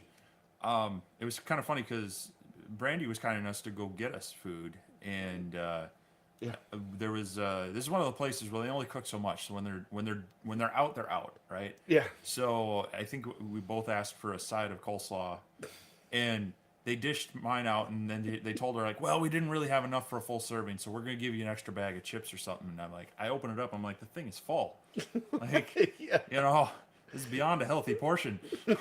Yeah. Steve said he was expecting smaller portion size, but yeah. Go.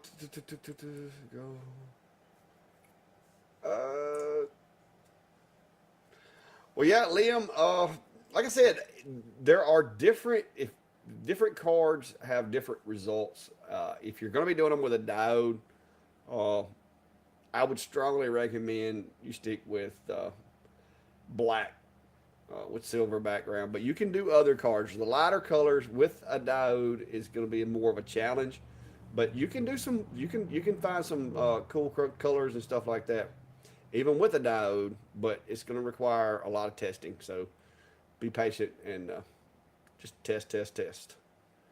But yeah, I got a multicolor color pack of cards. The other 9 colors did awesome. Silver, yeah, silver cards are probably going to be a no go with a diode. Like I said, because those are anodized aluminum, and diodes will not touch aluminum.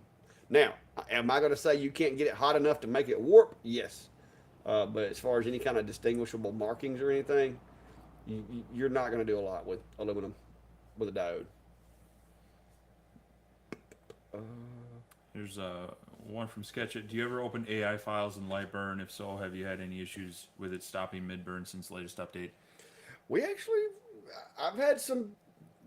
There's been some finicky things happening with some designs recently, but I don't know that it's necessarily got anything to do with AI files. I have had a couple of files that I've run across that had errors in the G code, and it took some doing to fix them because they would stop at the exact same spot in a file every single time.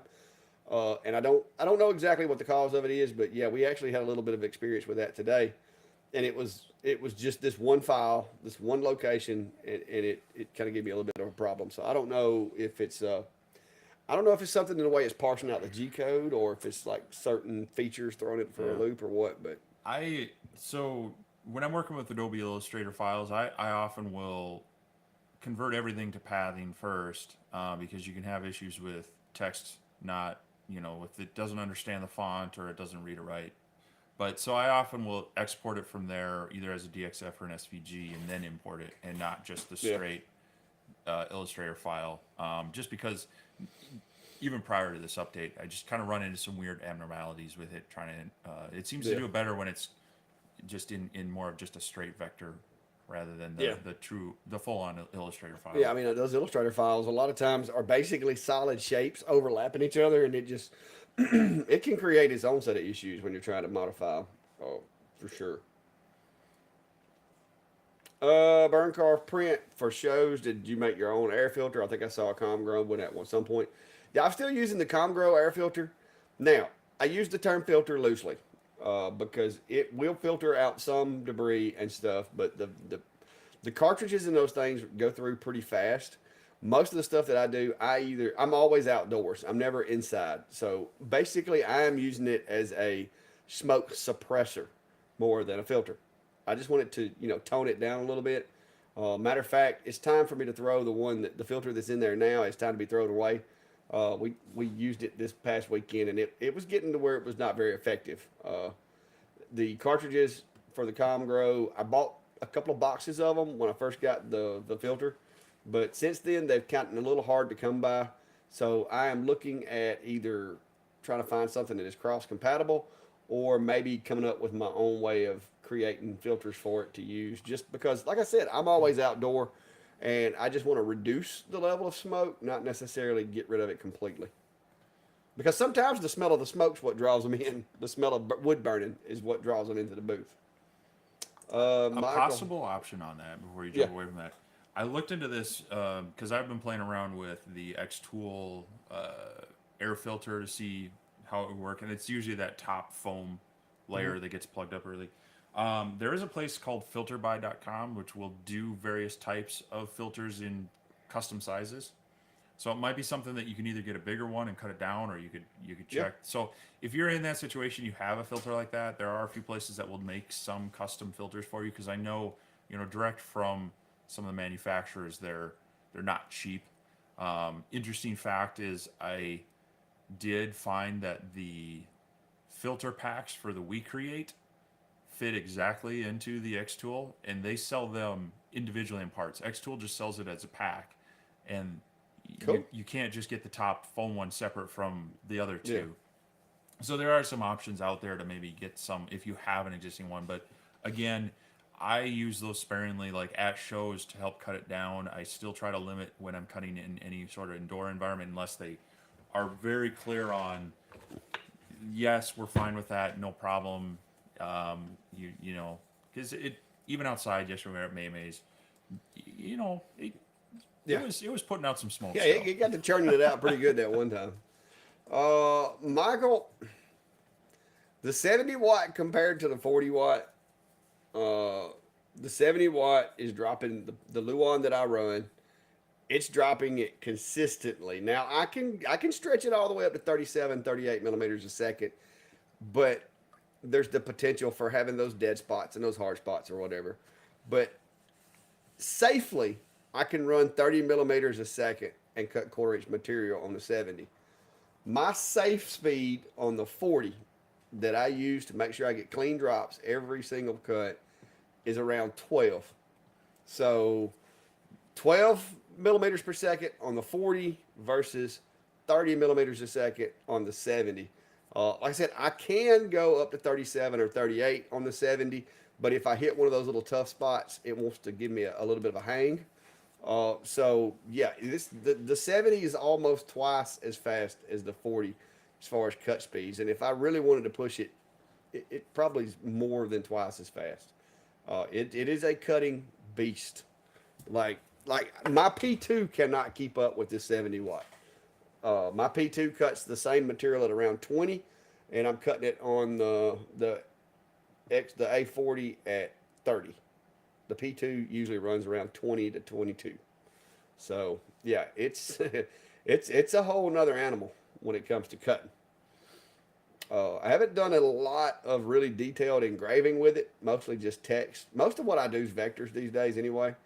But it still has the speed to do engraving really really fast. Especially if you're trying to do something like an inlay. You're wanting to do like an epoxy inlay. With this 70 watt, you can dig a millimeter deep in an engrave and still run 400 millimeters a second, which is just crazy. What you got? I know you're saying something. David Wynn, I think it's Wynn. Cutting 3 millimeter birch. Which enclosed diode would you recommend? S1 or Rolly? Like to get a second machine, retire the D120 watt Pro to be a backup. Looks like the fact jigs would be easier with the Rolly.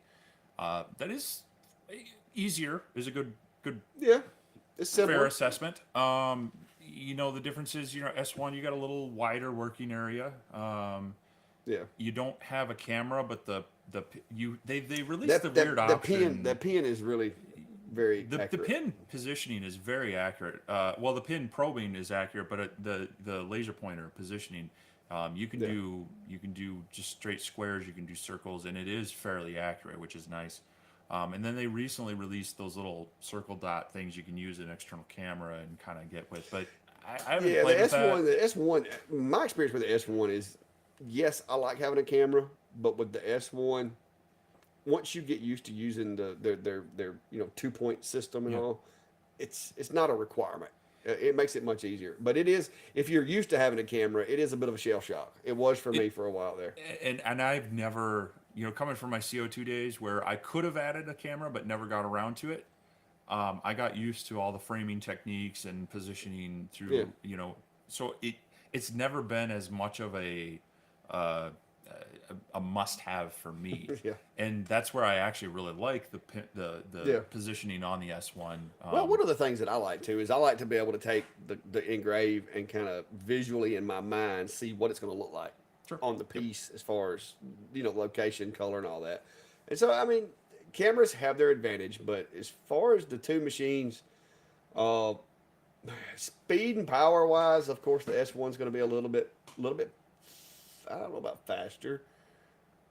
It's going to have a little more power. The 40 watt does have a little more power than the 30, but if you're doing smaller stuff, it's probably not going to be that noticeable in the grand scheme of things, because it's not going to be that big of a variation, because the MK2 does cut, I'm going to say at about, I think I was running 12 or 13 millimeters a second on the stuff that I cut the most, which is really fast. I mean, it's cutting it close to what I run my 40 watt at. So the MK2 is not a slouch, but at the same time, it's still a 40 watt with the other machine, and the work area is about a good 10 inches wider.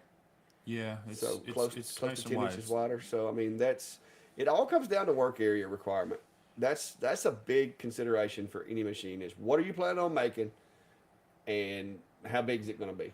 I mean, because those are going to be considerations that you're going to need to make. Now you can use the air assist option on the S1 is still an add-on. It doesn't Yeah. come default with their Smart Air Assist. I do like their Smart Air Assist because Yeah. you can turn it into auto and you do have some control. It's kind of a blanket parameter you set, so when you're cutting it, put it at full, and then you can tell Yeah, it and you when can tell it engraving. engraving. You can run 25%, Yeah, 30%. so it's not necessarily per layer; it's per mode. But you can adjust those, and then it of course has the smart on and off with it as well. But it is kind of an add-on thing. Now you could still use the pump from your D1 and just use it as is, manually turn it on and off. But the Smart Assist is really nice to get with that. But it is a caveat that it's an add-on and not included. Yeah.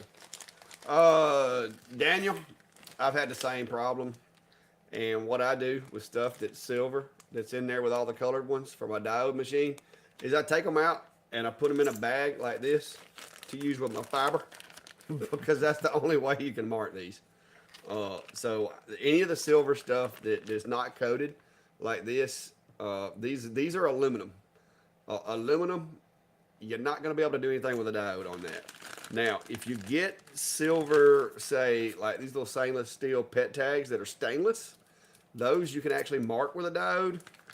You're not going to get as good a contrast as you could with say a fiber.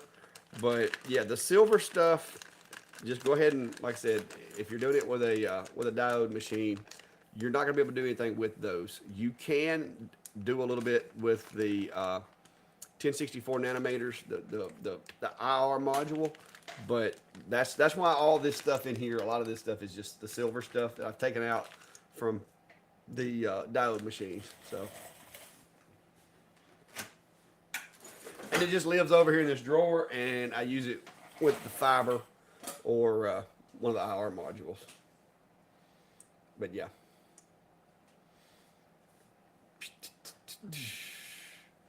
Oh.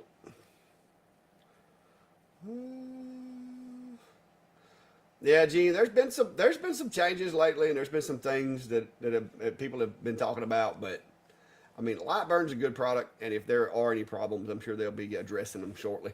I've never really seen a problem last very long, if there was one.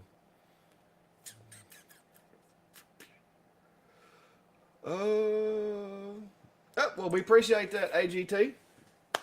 Yeah. Yeah, I mean, I've been trying to talk Steven into coming down like every weekend, but that 1,100 miles just kind of dampens his spirits. Yeah. Maybe if someone gets on that Star Trek teleporter technology, but I'm not sure I'd be comfortable. I'd be a little bit like the Doctor on there. I'm like, you're not spreading my atoms across the universe. Yeah.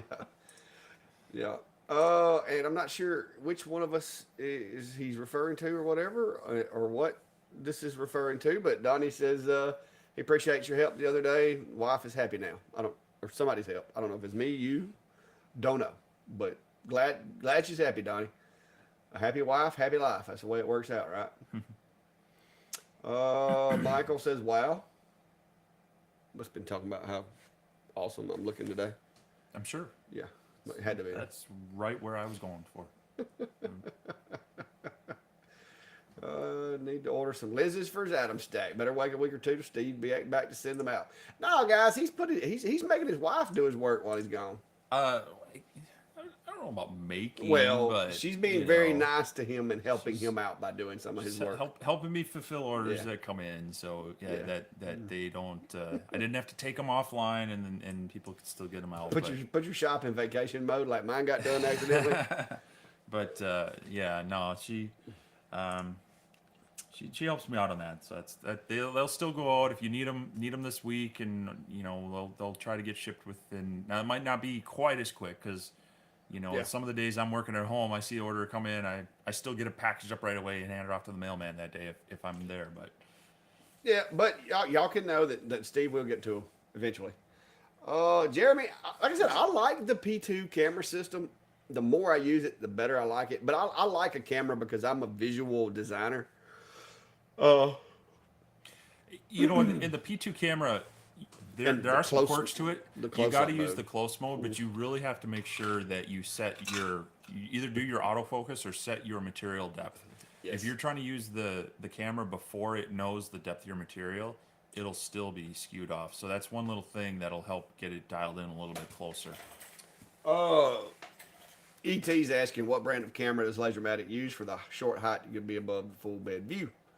Well, I'm going to be honest with you. I think the people from Lasermatic, the people from Atom Stack, and the people from all these other different companies that are now putting cameras in enclosures have all watched the Clack Shack, because they're using the same camera that I've been using in my enclosure builds for about 2 years, from what I can tell. If it's not the same exact camera, it is its first cousin, because I have actually popped the covers off and looked at the boards of these cameras, and if you're not careful, you can actually pop that one there off really easy. But if you look at those cameras, and now that Steve is sitting here, I just so happen to have one that I took out of an enclosure, my portable enclosure. Oh yeah. Yeah, I took the camera out of it the other day and have it available for recycling to be put somewhere else. And that's the camera that I use. All right. Oh, caught it with my foot. Caught it with my foot. That's the reflexes of a cat right there, guy. But look at the. I mean, it's not exactly, but it's very close. It is a fisheye camera, board cam, with what looks to me to be the same angle lens. And if you look in this one right here, I mean, it's very, very similar. I'm not sure that this one isn't exactly the same camera, but yeah. It's if it's not the exact same camera, it's probably not the same manufacturer. But if you take this camera and you look at the holes in the board on that one and the holes in the board on this one, it's very similar. These are basically the ones I use are 8 megapixel cameras, and they're made to be used with Raspberry computers and PCs and stuff like that. It's just a board camera, and when you buy it, all you really get is the board with the cable, and then the camera and everything on the lens. And these things work really well. I've got them in all of my enclosures that I build for myself, and I use the straight lens for like observation cameras, so that when I'm showing you guys one of my enclosures or something, and I use these for light burn, and they work great. And Klein uses these, and pretty much everybody that I've ever helped build an enclosure uses these, and they work great. So I love them. Here's a quick follow up on that. Do you have a printed camera mount for that camera? Yes, I actually have a 3D printed and a laser file one. The one that's over there in the hang on, the one that's over in the enclosure is a 3D printed version that I made. Now, once you get it in there like you want it, I do recommend taking a couple of dots of CA glue to kind of secure it together once you get it clamped in there like you want it.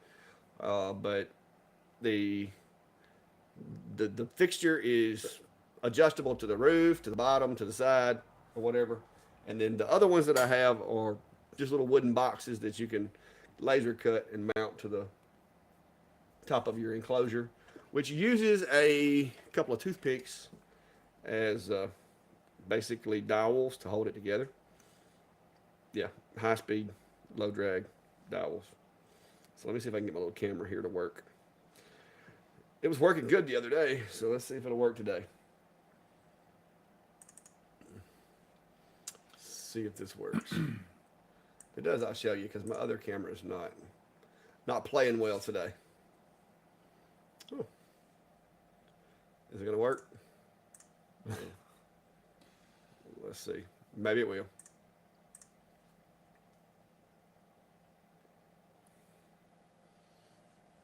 But as far as the distance for the short view, I mean, that really is the overall field of view of the camera. And Lightburn has a really good tool that you can input kind of your heights and such, and it'll make some recommendations, and it'll recommend some of their cameras you can buy, but it'll also give you kind of the specs you need to look for. So I would recommend using that tool if you have a custom setup, you're looking for one. and then yeah, making the mount can be made pretty simple out of just a simple box Yeah. to hold in place and then secure your cable. The important thing is wherever you mount it, make sure that it's in a fairly static location. You don't want it moving. You don't want it moving. I mean, even on these lids, you got to be careful. You move these things around too much, those lids are going to get moved a little bit. The hinges might get moved a little bit. You're going to have to recalibrate it the more you're moving things. And so, anytime you can have it stationary and not on a lid is great. But on a lot of these enclosures, there's not a lot of choice because you got to, they're short and they need to have access. Yeah, my little camera's not want to work right. My little cell phone cam's not want to cooperate with me today. But yeah, I've got, like I said, in the enclosures, and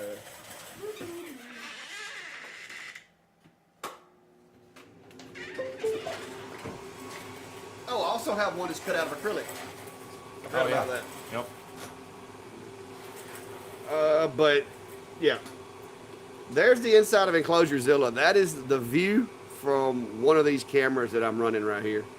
And if I could ever get my other little camera to work, I'll show you. But that is how well the picture quality is, and that is the observation camera that I've got in there. The other camera that I have inside the machine works for my light burn application, and we'll show you that too. And there it is, and I've got it to where you can turn the fade off. Well, with the closed light burn, but the closed light burn out. Hang on.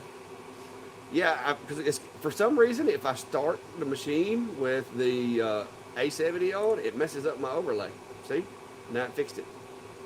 So I can turn the fade off, and literally with this camera, you can see, great detail. And keep in mind, guys, that is not your average, that's 400 by 850. So that's not a 400 by 400. That's 400 by 850. And that is also the same camera as that camera right there is. So it's I like them. They're very, very versatile cameras. So there you go. So the question is the camera mount available in your Etsy shop? Yes. I've got it in laser cut as well as 3D printable. So yeah, 3D printed and laser cut. Find Clack Shack on Etsy and you'll be able to check out those files. Like I said, the box is made to where you can mount it like upside down. You can mount it and then drill a hole through your enclosure and do it that way, depending on how you get it on there. It's pretty versatile. But yeah, I got them on there. I think it's just like a couple bucks each. It's nothing. Chris has a recommendation for you there. Now that you bounced off your screen. Recommendation for me? Yeah, he says you should get an IT guy to get those cameras working for you. An IT guy to get those. Well, the problem is we've been moving USB stuff around in here the past couple of days. That's the problem. I've been looking for a good IT guy, but I ain't found one yet. So, but now, I told you they moved me to management for a reason. This usually works, but I'm not sure why it's not. Wait a minute. Yeah, I do. I know exactly why it's not. It's because I got this. I got the Wi-Fi on here. Yeah. Mm-hmm. Therein lies the problem. But yeah. I really like this little handheld camera when it works. Hey, Cody, appreciate the support as well. We loved having you on a few weeks ago. And for those who don't know, Cody's the man behind Cadence Manufacturing and the Jenny Bits. We use that on the sign for May May and the one we just threw across the road. We cut out the platform for my A24 and such. So we're enjoying using them here in Clack's shop, and I've been using them for years. So definitely check them out. There's a link down to his site in both of our channels, and if you're using a CNC machine, definitely should be checking out his bits for your use. No, I got my. This is my tumbler. That's my tumbler. Now Steve's got me blocked from my little mini fridge, so I hadn't been over there yet. But I do have a glass of tea. And guys, did y'all know Steve doesn't drink sweet tea? I mean, what's up with that? Like, I'm talking no sweet tea. Like, you're like, hey, Steve, want a glass of sweet tea? No. He has some other kind of tea. I feel judged. Some other kind of tea that's not very sweet. I feel judged. It's like green tea. It's like your tea's been sitting too long. It's turned green. I have a couple different kinds. But let's see. So Just hang on there. There we So- go, right there. Daniel mentioned he posted his A12 Pro portable setup photos in the Facebook group, so I'm definitely gonna Cool. check those out. And if you're not familiar, we do have a laser engravers community group. It's kind of based off of, it grew out of this live stream for having a place for people to chat and share photos on their own and such. And so there's links down below to that. You can join that group. We also have our laser engraver community map, and there's links down to that as well. There's a form you can fill out if you want to drop your pin on there. You can use your business name, your online name, or no name, and then just drop the location. It doesn't need to be your street address. It can just be city, state, or city, country, and such. Anything that Google Maps can identify. We kind of use it because it's fun to see where all our users are, or like when I'm coming down here and we might be going somewhere, we kind of get the word out to say, hey, if you're in this area, we see there's some users there, let's try to have a meetup and such. So completely voluntary, no pressure on that, but it is kind of fun to see where everybody that is kind of watching our two channels or these live streams are at. And so if you want to, feel free to use those buttons and fill that out. Speaking of, I should probably check that for any updates. Yeah. Mark, it's usually it's around with these cameras from the workspace, because it's a fisheye, the angle of the lens and everything. It's not as critical, but I usually try to get around 20 inches on the larger machines. You can get away with less on a 400 by 400, but with enclosure Zilla, it's probably about 18 to 20 inches.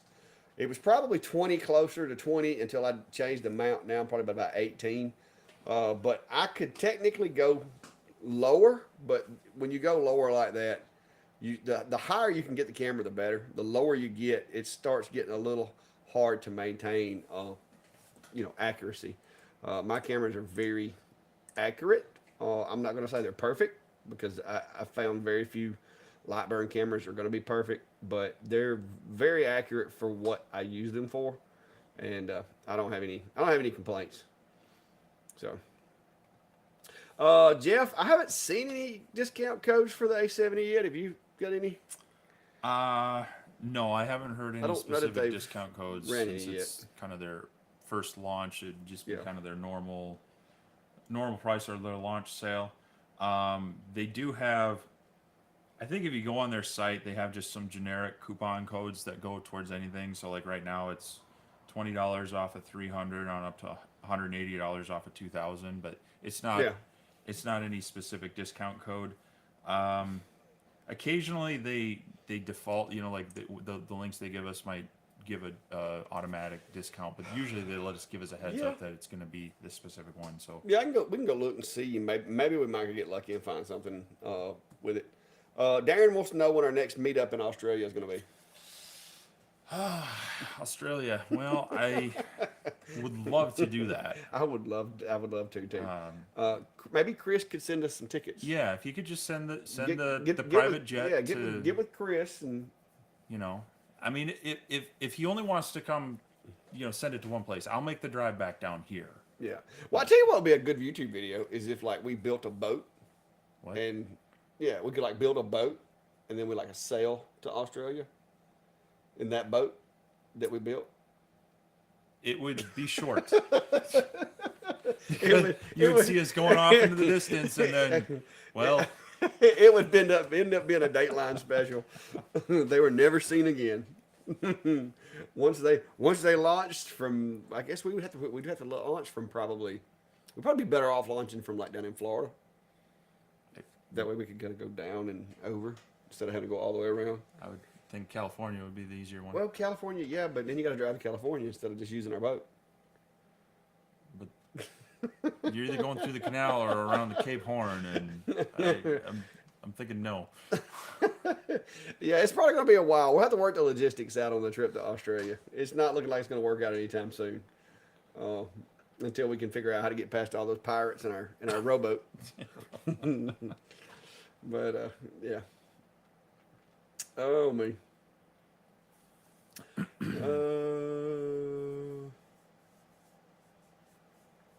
Yeah. 16 inches with a, depending on the camera, that's not terrible. I've ran in my portable clack shack on my D1. I had that one at I think like 12 inches using that camera that I had in the drawer over there. The smaller the work area, the more forgiving those cameras are. But you know, when you get to a certain size work area, if you get too close, it's kind of like that whole, you know, you start seeing the curvature of the earth type thing going on in there, and it can cause you some problems. But round and light burn. Greg, yeah, that is now. Here's what you need to do, Greg. Get yourself, if you don't already have one of those cloth measuring apparatuses. You know what I'm talking about. Measure from the edge of the graphic and roll it across to the other edge of the graphic. It's technically still a circle. It's just because the canvas is wrapped like that, when you look at it visually, it makes it look squished. That is what they call cylinder correction or cylinder distortion. And there's some tools in Lightburn that'll help you overcome that. And there's some good videos out there about how to go about it. But technically, you've got to think of it as like this. If you take a sheet of paper and you draw a circle on that sheet of paper, it'll look like a circle. But if you bend that sheet of paper and kind of make it into a tube, now your circle looks like it's taller than it is wide. But it's more of a visual effect than it is necessarily out of shape. But if for some reason the measurements are incorrect, then it could be the steps. But if you're using the MK2, the steps and everything should already be set up correctly if you downloaded the configuration. So more than likely, it's just going to be that cylinder illusion, so to speak, that you're having a problem with. But yeah. Oh, Chris said it'd be Gilligan's Island episode of The Shack. Hey, we could survive though. If we got trapped on an island, we could survive. I'm gonna give this idea a little more luck than us building and surviving a boat across there. And by that I mean, you know, a 0.01 fraction % more chance that we'd. Oh, you think we'd be better? We would survive better on land than in the water? No, I mean he wants me to build a huge RC plane and fly to Australia. So a huge RC plane. Yeah. Well, if you're in it, is it technically? Well, I guess it's still radio controlled. No. See, the beauty of this is that I would still take the airline flight, but I would just remotely control the airplane that you're on. Oh, okay. No, we're not doing that. I've seen some of his airplanes. They don't look sturdy enough to haul me. Nice little quantifier there. Oh me. Up North Knowledge says they have fries with cheese and gravy and lobster, which is a giant crawfish. Yeah, we get a lobster here every now and again. Not like by here, I don't mean here at my house. I mean here in Alabama. Darren's asking about the acrylic that I've used in my enclosures. Have you used the JTech or just regular orange acrylic? Early on, I did use some just regular orange acrylic, but shortly thereafter, I decided to upgrade to the JTech once I started having more people in the shop than just myself. I got a little worried, so I wound up converting everything over to the JTech.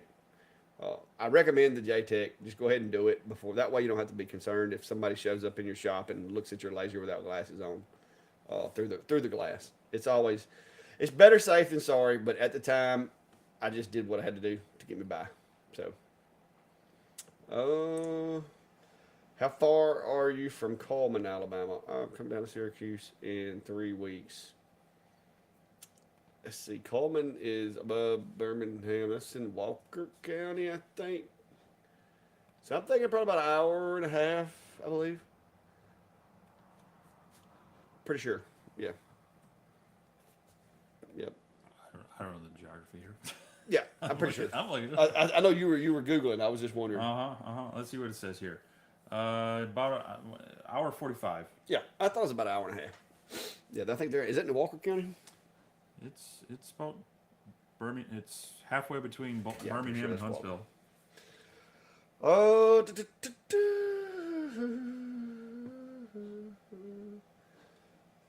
yeah, Chris, they've done some adjustment to the. I noticed the other day they've changed some stuff in the cylinder correction and all that on the rotary. They have some tools in there now that can kind of help you calculate how much it's going to distort or appear to distort and how much to change it. And it's a percentage. Like, it's math. So y'all know I don't do a whole lot of math. I just use the tools. Best-selling items for on-site engraving: small stuff they can stick in their pockets, personalized, made to order. Pet tags, ID cards, medical alert bracelets, tags for back to school. You've got your kids' backpack tags. You've got sports bags is a big thing right now. Kids that play athletics, baseball, stuff like that carry a bag with them to practice. You can make like little tags either out of acrylic or on anodized materials. Parents hook it to their bags, their backpacks, or whatever that they take to their sports events. Small stuff. I have leaned more towards small stuff, high quantity now, than I have big stuff, low quantity. It's like me and Steve were saying. You can buy these little anodized pieces for like $15 for 100, and sell them. We were selling them for $8 a piece for the pet tags at Maymay's the other day, and people were praising us for our good prices because they're saying that they cost $25, $30 at the pet store. So, those are things I like. Mm-hmm. The small stuff. And if you do it on site, you don't have a whole lot of inventory. You just have blanks. You don't have stuff that it never sold. You just got blanks. Yeah, you make a few examples, and hang them out there to get the wheels turning, and then make yourself a little Chihuahua outline dog. Yeah. That sparks the conversation of, oh, hey, can you make whatever? And you say, yeah, sure, let's do this up real quick. And yeah, you're like you say, the blanks are 15 cents to 30 cents a piece, and maybe another 10 cents for a key ring or the ball chain kind of thing. And then you got less than a dollar of material and time into it if you have the right machine with you that can crank that out in a minute or two. So.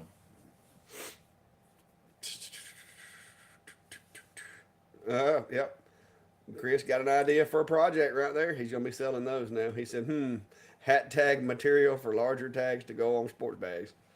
So, yeah, that's a thing. Like I said, luggage tags. I mean, think about it. You got these folks that travel and they're dropping their luggage on these little carousels where it's just like, what is it? Pick the suitcase machines or whatever. Making custom tags for that nobody else in the airport's going to have, to where they can hook that to their luggage, and when it comes around the conveyor or whatever, go, oh, that's mine.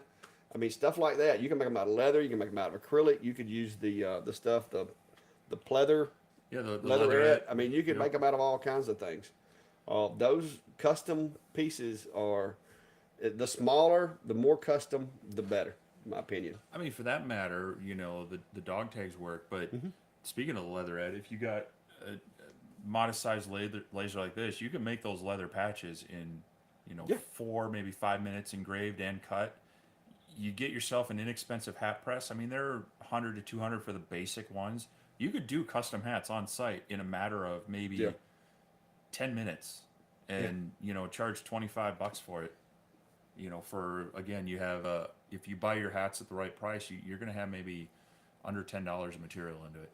So. Oh yeah. Bob said he wants my doggy file. I think didn't I wind up having to put that thing. I think I put all my displays in Etsy because people were asking me, I need your displays. I need your display. So I think I dropped a file in Etsy that has my little Chihuahua dog pet tag display, my dog tag necklace display, and one other. I think I dropped a file. I think I dropped that file in Etsy because people kept asking for it.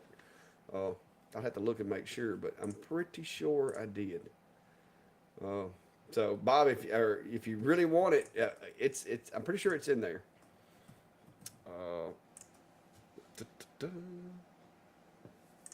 Let me check here.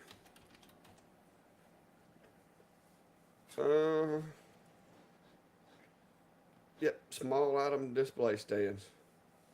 Yeah, they're There it in there. is. There they are. It's my bottle opener, the dog tags, and my standing chihuahua. They are in my Etsy shop. So I thought I did because I had a bunch of people that were like, "Hey, I want that. I want that. I want that." I'm like, well, whatever. So I dropped it on there. But it's like all the stands that you saw, Bob, that were setting up on my little table. It's all three of those. One holds dog tags. The other holds this my little chihuahua with a necklace, and then the other one is for the magnetic bottle opener one. I think it's I gotta go to funny. the refrigerator. I think it's funny. I searched on Etsy for the Clack Shack. You know what the second thing that came up was? Your lenses? Yeah. It's you've hacked my Etsy. That's the only possible explanation Yeah. for that.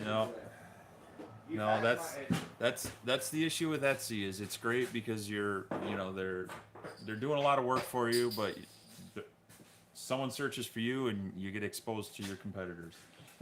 So. Well, and it may be too that you like tagged me or put my did you put my name in like somewhere in the narrative? No. You sure? You sure it doesn't say in there like as recommended or as seen on the Clack Shack or something like that as seen on TV thing? Yeah, no, I used you as a hashtag. Probably did. Hashtag the Clack If you're Shack. searching for Clack Shack, find this. Yeah, go here. Yeah, when you put your tags in there, you put Clack Shack, Clack Shack, Clack Shack, the Clack Shack, Clack Shack, detail Shack. Apparently, Jack. Apparently, it works. Yeah, that's a great way to find them, I guess. Maybe I can start getting. Can I get affiliate commission off that? Yeah, checks in the mail. Okay. I've noticed asking on your 70 watt, you said you cut at 30 millimeters a second. What power are you running? 100% power. Why less? But no, I run 100% power. I adjust my cut based on 100% power and whatever speed it'll go. Now, I don't run the fastest speed possible because you're always going to have those anomalies, and then you wind up with the, box cutter going around and fixing these little tags. So I try to drop down to a point to where it's going to be a clean drop every time, even if I run through a glue pocket or something. So.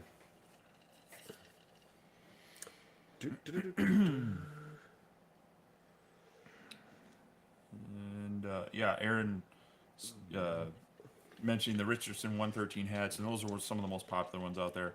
Leatherette, it costs you about $650, and so definitely some margin there. I mean, you look on at the kind of the customized leather patch hats, and I've seen them maybe as cheap as $20 on up to 30 plus for them. So just kind of depending on the quality and the work you're doing. I'm actually when I get back, I've got a customer that I'm working with. He wants me to do some hats, and we're also going to be doing some DTF transfer shirts for him. So I'll try to put a video together about that, because that's, it's not always 100% lasers that we do, and sometimes it's the add-on things, where a lot of people are doing various customization stuff, and so I'll try to share that whole process and how that went with everybody too. You see that, don't you? What's that? Clack always runs wide open. Yeah. That's right. Hey, it just is. It is what it is, guys. If I wasn't going to use but 60 watts of it, I wouldn't have got a 70 watt. I know a lot of people, and people message me all the time.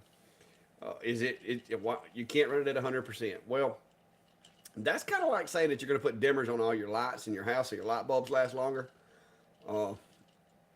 They're designed, that machine was designed to be able to run at 100% power. Assuming that the engineering is correct, their heat management is correct, you keep the machine clean, you have proper ventilation, meaning the fan's operating as it's supposed to, it shouldn't have any negative effect on it. Not enough to notice. Most of these diodes, you're looking at 50,000 to 100,000 hours runtime, assuming that you don't overheat it because you never cleaned it. That's going to outlast the bearings and the other components in the machine, in my opinion. I've yet to wear the module out on any of my machines, and I promise you, I run these machines a lot more than most people do, especially when I'm cranking out big orders. So me personally, with the CO2s, I get it with some of them, but if you keep it running cool and you don't do any of these crazy things, you see people like putting filters on their modules and all that stuff that's going to restrict airflow. You get that thing, keep it running cool like it's supposed to. It's no different than your TV. I mean, who in here turns the bright down halfway on their TV? Nobody. It's the same technology backlighting your TV as is doing the laser. It's just all a matter of heat management is what it comes down to, in my opinion. Yeah, and so you can cut the power down, but now you're running the job longer. So if you've got, Yeah. like they say, what, 10,000 hours on it, and now you're taking twice as long to run the job, Yeah. you're clicking that odometer faster for the same job. So Yeah. there's definitely, if you're getting some of these no-name kind of knockoff things, they may Yeah. have compromised a bit on construction and quality, and the higher power may wear it out faster. That myth really did come out of CO2s, and even there, it's a mixed match of controller to tube. The tubes are rated to run up to a certain point, and at that point, yes, you're burning them out, and you're going to have diminishing returns. And there is something that to it, if you're going to run it at that peak power, you're going to wear it out a little bit faster. And so that's where doing your cut speed tests are going to give you, I'm really getting the most bang for my buck in this specific range. And that's where you should run, because as you get closer to 100%, you are having some diminishing returns on improvements. But Yeah. end of the day, it's a consumable one way or another. If you're doing it as a hobby, you're probably not pushing it very hard or very fast, and it's going to last you a long time. If you're doing it for a business, well, time is money in a business. Oh yeah. And you're going to be needing to replace that eventually. I'd rather get the orders out and be maximizing that time, and knowing that hey, I'm going to get X much use out of it, and then I got to replace it. Hopefully, you're factoring that into the cost of your jobs, and then you can afford that replacement when it comes up. Oh yeah. Jarrett O'Grady, I don't typically do contracts per se. Uh, there have been times to where if somebody's going to send me a machine, they'll say, "Hey, we'd like for you to use it in 3 videos," and I'll say, "Okay, that sounds fair." And that's about the extent of what I do, and from what I know of Steve, that's what Steve does. Is we don't do contracts per se. I in no way diminish the full authority to say, show, do what I want to in my content. Now there's times to where maybe if you're doing a video of one machine, they might not want you like mentioning their competition 20 times in that video, and that's understandable from a marketing standpoint. But I have had companies say, "Hey, we want you to sign this contract," and they send it to me, but I don't do it. If I can't do the video the way I want to do it and be honest about it, I'm just not going to do it. It's not worth it to me. And to be honest with you, if I had that happen and a company told me I had to say this, that, and the other, I would probably then go out, purchase the machine, and do a horrific review on it. If you know what I mean, if they tried to bully me, I'm not going to be told what I can and can't say on my channel. This is my channel. If they were really good at marketing, my theory is if you were good at marketing, good enough to tell me how to do what I do, you wouldn't need me to do the video. But I don't have that problem. I've only had a couple of instances, and I know Steve's the same way, where people would try to tell you, "Oh, we don't want you to say this," or "We don't want you to say that." I've only had a couple of times, and it's not the companies themselves. It's some of these resellers, because a lot of the stuff that you get offered is not necessarily coming from Longer or from xTool or from this company. It's usually going to be these marketing companies or resellers or whatever. But now with me and Steve, with Atom Stack and xTool, I know for sure we both have company direct like contacts. Like our people that we deal with work directly for Atom Stack, directly for xTool. A few other companies that we have. I know like with Rolly, I deal strictly with Leo. I don't go through anybody else. There's other companies as well, but I don't do contracts per se. I will do agreements where I agree that if they send me the machine, I will do a review video and 2 other videos in which I show the machine. Occasionally I'll do that, but I don't. I don't sign contracts per se. Yeah. Like I said, there's difference between a contract and an agreement. If you are bound contractually, it's different than if you agree upon certain terms. And So and I also try to stay away from any sort of like paid. I mean, yeah, I don't get YouTube paid. requires us to check the box that it's like paid content because technically the equipment was provided to us, but that's usually the extent of our agreement, because it doesn't feel right to take their money and be at have that freedom to say what I feel about the machine. And but at the same time, I think both of us have told them, you can send it to me for review. These are the terms, but if I have problems with it, I'll reach out to you. We try to give them a chance to, correct Yeah, it if it's a problem because and there's going to whatnot. be duds every now and then. But if it's really a bad feature, I think we both have pointed out things in the past where like, hey, we ran into this problem. If it's just that bad that it is not working well, we just kind of mutually agree with the company. We try to tell the company like, Yeah, listen, this you've got some problems. You should fix these things. I don't really think it's in either of our best interest to put this out there, because just a completely negative review on something um, wouldn't be really in anyone's best interest, uh, in general. I mean, now, if someone's going to ask us about that specific one in a live stream here, we might say, hey, well, we played this and these are some of our concerns. You might want to stay away from it right now, but I'm not going to like put it out there in a searchable titled video. Stay away from this laser. It's horrible. It's the worst thing ever. I just don't feel that's content I want to have on my channel. yeah, But I'm also not going to just completely gloss over any of the deficiencies I see in a generally good laser, because that's feedback for them, and also letting people know. And that's why in my videos I tend to say, well, their rated specs are it can cut 12 millimeter wood at whatever.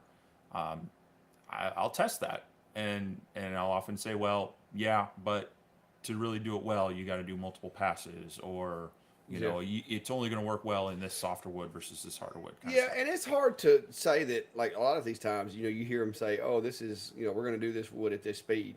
Well, unless you have that exact same piece of wood, you're probably not going to get the exact same results. But like I said, I've never had anybody try to like really just make me lie or anything. I've had some companies. I've had a couple of companies who I have had multiple machines from them and had really really good luck with them. And just like with anything, just like if you went to the car dealership and bought a car today, there's going to be recalls, there's going to be problems, there's going to be bugs occasionally.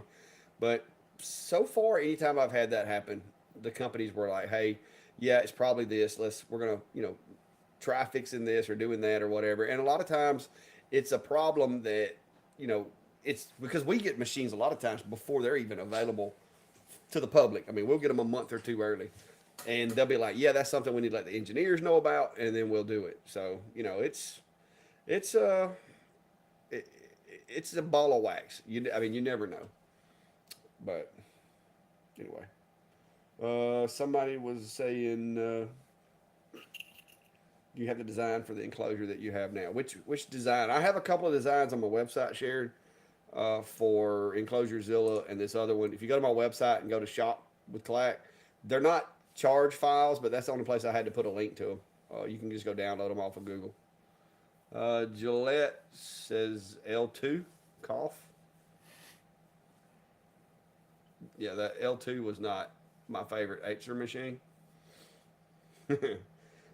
That was the one. That was not a fun experience for me. I know you've had good luck with yours, but mine wasn't so great.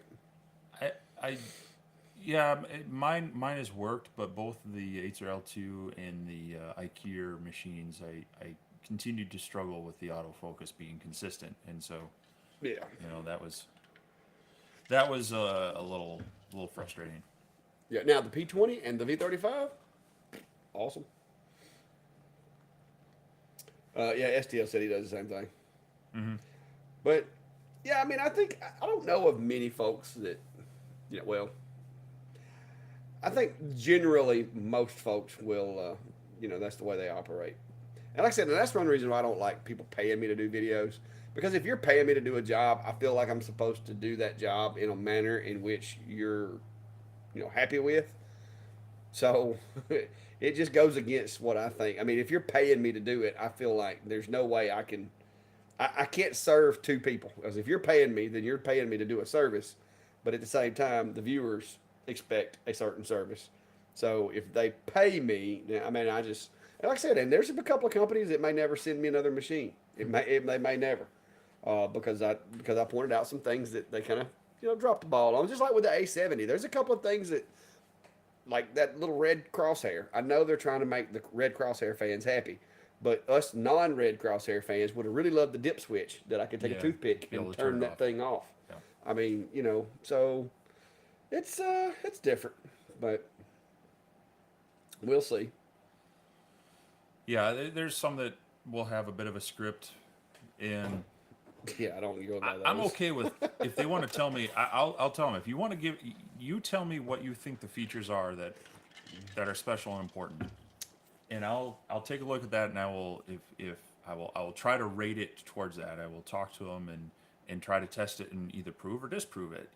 The point of a lot of mine are like these are some real world things. They say it can cut at this. Realistically, this is what I'm seeing. It has this feature, and yeah, that seems to work okay, or I didn't find that very useful. But yeah, if I'm reading off a script, I feel just bleh. Well, I can't even read directions, let alone a script. So I ain't fixing to run directions. I can't do a script. I can't do a teleprompter, and I barely can follow direction manual. So there's no way for me. It just you would render it too challenging. This is that is a Clack Shack logo on the bottom of the tumbler, and I did that with the MK2. Uh, I also did the engrave on the silver tumbler with the MK2, and once I got that done, because I took the bottom out of it and I marked the bottom of it, I believe. Now this was it's kind of hard to see without pouring my drink out, but now this was playing with the you can change the frequency on the MK2, and I'm pretty sure I did it with it. Yeah, pretty sure I did. I know I did this part. I think I did a video on this tumbler, matter of fact. If you go back, you can probably see the video. But this was one where I was experimenting with the fact that you can change the frequency on the MK2, and if you put it on 1,000 kilohertz, it does a little bit different than it does on 5,000 versus 10,000.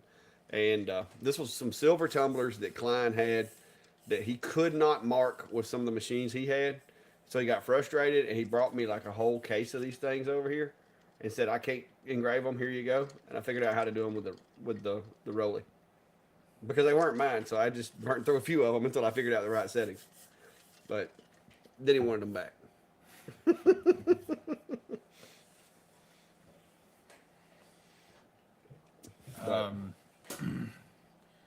Daryl's asking about the Atom Stack X7 Pro. Now I did do one that was I believe a 5-watt diode that I had. I'm not sure. Sometimes Atom Stack has different. X7. Yeah, sometimes they have different. They had an ones. A5. But and the X7, I think. So I will often share like I won't necessarily list them out or have like a library of them, but I usually show the settings that I'm getting at least in some of the cuts on my videos. And so on some of those lasers where they're not like my primary machines, I don't really build up a big library to be able to share with them. So Yeah. I do have a video on that one with the rotary, so you can reference that, and generally I will say, hey, this one ran at X speed and power and such and DPI to help at least get you in there. But otherwise, if you're struggling with some of the settings, check out. I think we both have some videos on doing speed tests, speed and power tests. That's really what you want to get used to setting up, because even if I tell you my birch plywood cuts at this, you might have a different style of birch plywood. It might be slightly different. So you really want to be able to use those speed and power tests to really dial it in for you. Yeah. Well, Brad, yeah, it's like I said, they do give you the machines, but to be honest with you, sometimes, and I know I speak for Steve too, some of these machines, the trouble, the time, the the stuff that like goes into trying to do the videos, sometimes it's not really worth, if it's not a machine that you're just dying to get. Sometimes it takes actually going, you know what, I'm not doing this for me. I'm not doing it because I want this machine. I'm doing it so that people will know, honestly what I think about the machine. Because some of these machines, aren't really expensive, and it takes you 3 or 4 days to do all the testing, to do the assembly, to kind of like try to put it in scenarios to where you can make it screw up or mess up, and try to figure out what problems are people going to have with this machine if they do this. What's the machine good at? What's the machine not good at? It takes several days of testing to do that. And if you think about, you've got to shut down your shop to do this for this machine that you probably didn't really need or want in the beginning. Sometimes you get through with these videos and you're like, okay, I lost my rear end on that one. Especially if nobody watches it, because sometimes you get a machine that nobody really cares about, and it's just like you and your family watching it, and that hurts when you spent 3 or 4 days, trying to piece it together. Because some of these machines, like I said, a 5 watt diode. That's why you don't see me taking many 5 or 10 watts right now. It's because I know I'm not going to be using it on a regular basis. If it's a 20 to 70 watt machine, I can find a use for it. But taking machines that I know I'm not going to be using is just, it's just not worth the hassle these days, because I got enough machines to keep me busy already. Uh, Greg, that would do it every time, brother. If you put the incorrect or fail to put the diameter in there, it will make the shapes not symmetrical. So glad you got it figured out, though. Daryl says he believes it's the same as the S10. Well, the I don't know. I think the A7 and the Sculpt Fun S10. no, I think Adam Stack did an A and an S series 10. It was a 10 watt That's the and a problem. 20 watt. That's Their one of my naming complaints with schemes Adam is Stack. crazy. Between AdamStack.com and AdamStack.net, Yeah. they have different. Sometimes it's just different color, but it's the A, X. I think there was another letter in there. I had a P something another one time. So yeah, Adam oh Stack. yeah, some of their The other little ones the were Ps. tripod Yep. So they P40. they often have slightly confusing numbers with them. So, but yeah, I do any new material that I'm going to use. I try to make sure I have some extra to run and test. Now, once you kind of get used to your laser, you'll be able to say, okay, Yeah. this should be similar to this other plywood or this other hardwood. I'll start with those numbers and tweak it from there. But that's really even different batches of the material can throw you off. So it definitely needs to. It's definitely good to run those your first time with a new material to get dialed in. From there, you Yeah. can probably, cutting, it's probably, can be, if you're off a little bit, it can still be a big mess. If you're off a little bit on your engraving, it's not going to be as bad. But yeah, it's something you just kind of get used to do. And that's also a good reason to get your machine dialed in, get your material dialed in, and try to stick with it. Yeah. Cody, I gave away a 20 watt what was that? Whizmaker. Yeah. Yep. I gave away 20 watt Whizmaker. Last year I donated 5 machines to our local STEM program where kids learn about robotics and CNCs and stuff like that. I think they wound up getting 3 enclosures, 4 machines, like 17 pairs of safety glasses, 2 rotaries, like a whole bunch of, like a truckload of stuff. And I also support a lot of my local makers with some of the smaller machines that I have. I've had retired folks that are makers that their machines break, that I know in the area, and I will basically just provide them a machine to use to continue their hobby and continue at events and stuff. I don't do a lot of selling events in town unless it's a really big one. And the reason is because there are a lot of people around here that do laser engraving projects, and they sell their stuff, and they're retired on a fixed income or whatever, and I don't want to go set up next to them and be taking sales or trying to take sales away from them, because that's what they do. I have other ways. I have customers. I have businesses I do work for, and so I don't do as much of that, but I do give away a lot of machines to people in my community, especially high schools.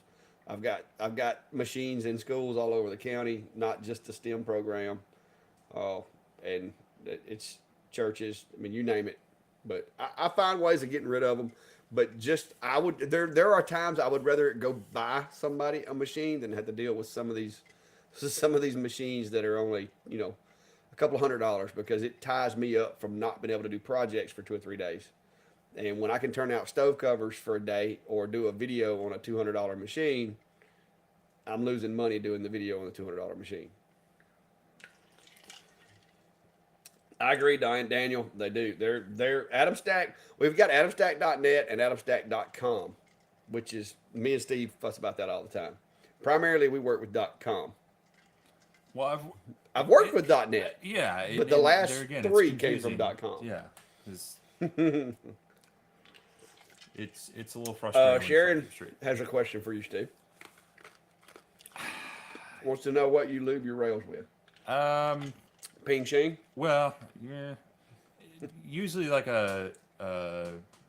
any sort of like dry lubricant. So there's a light machine oil works well, but I've also used. I can picture the can in my head. There's a few different ones. You just want to make sure that it's not something that's going to attract a lot of grease, and that's going to get stuck to your, or not grease, but it's going to be greasy and attract a lot of dust and debris. So, any sort of dry spray-on lube works pretty well. I don't know. I don't have my Ping Shing in there.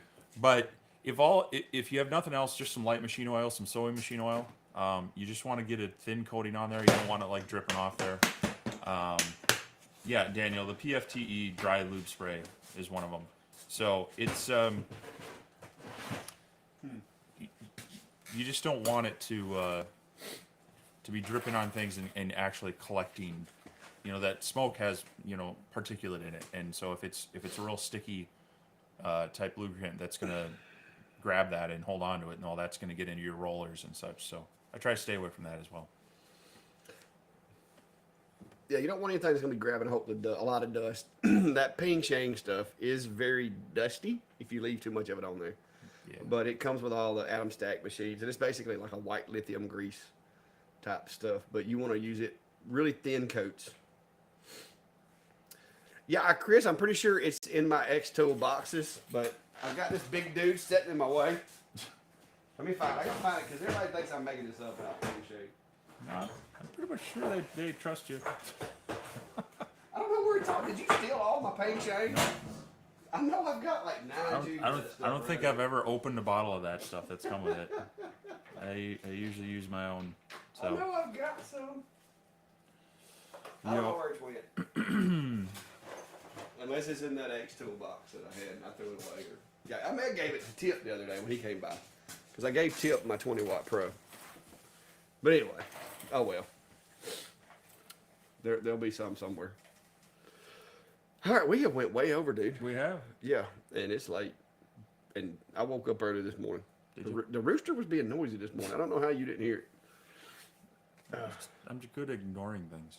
Yeah, well, he was on a rampage this morning. I'm surprised. I told Brandy, I said, Steve's going to go up there and kill that rooster.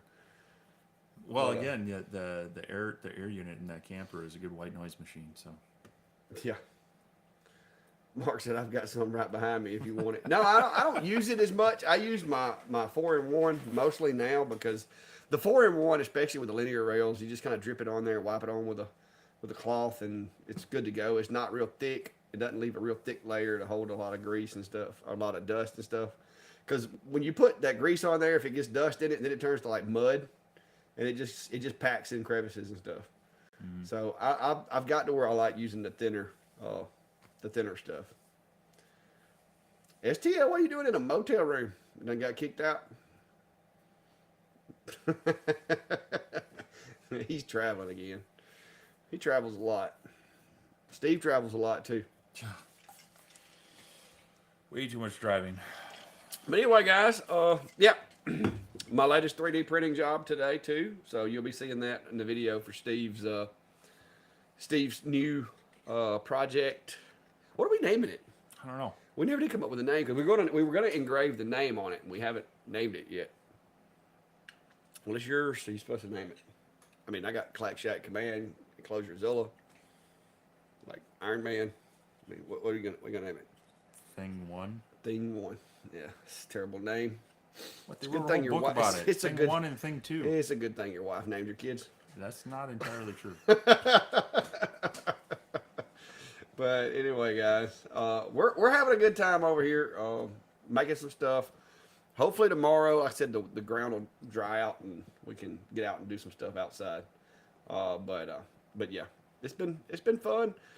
You know, coming up, seeing how the minds work together, and it's pretty cool too having somebody come over and go, "Hey, let's work on this project," and they actually design their own CNC file, because usually I'm having to design the CNC files. But today he was designing the CNC file for this, and I was designing some of the little holders and stuff in Lightburn and cutting them out. And it went pretty well. You know, we worked pretty well together, amazingly. But anyway, last call for comments. And if you hadn't already, Laser Engraver community page, and also if you haven't liked one of these two guys' pages, please do. I'm trying to hit 30,000 before my channel's anniversary, which coincidentally, my channel's anniversary is 2 days after mine and Brandy's anniversary, because I got monetized back June the 22nd of 2022, and so this year, June the 22nd, will be 2 years. Wow. Since I got monetized, and I want to hit 30. I know that's a pretty good bit, but I think we can do it, guys. With y'all's help, I think we can do it. Well, apparently in between us working on this and live stream now, I rolled over 14K here this afternoon. So woohoo! Wait a minute. Hang on. Oh, wait a minute. There we go. 14K. Thanks everyone who's checked out the channel and it continues to support both of us. It's much appreciated. We enjoy doing it, and hopefully we can continue to bring out more good content between the machine reviews, but also the projects and just some of the fun stuff we'll be doing down here as well. So yeah, it's getting there. Like I said, we got a couple more days till maybe Tuesday or so, and we'll have something. Maybe we'll have something else. Yeah, and we'll see. I don't know where I'll be next Sunday. Good question. I could be anywhere from. It could just be me and Steve on a stick. I could find myself lost and back here. I could find myself stuck in Georgia. I could be back in Minnesota. I don't know. I should have ordered that Sasquatch I saw. But yeah. But anyway, guys, y'all have a good one. We're going to get off of here and go get some rest where we can get out here tomorrow and maybe make something. Steve's working on a video from today that we got most of the video put together and kind of showing off this thing. And hopefully we'll have more tomorrow. So stick around and stay watching those feeds. We'll see you, everyone.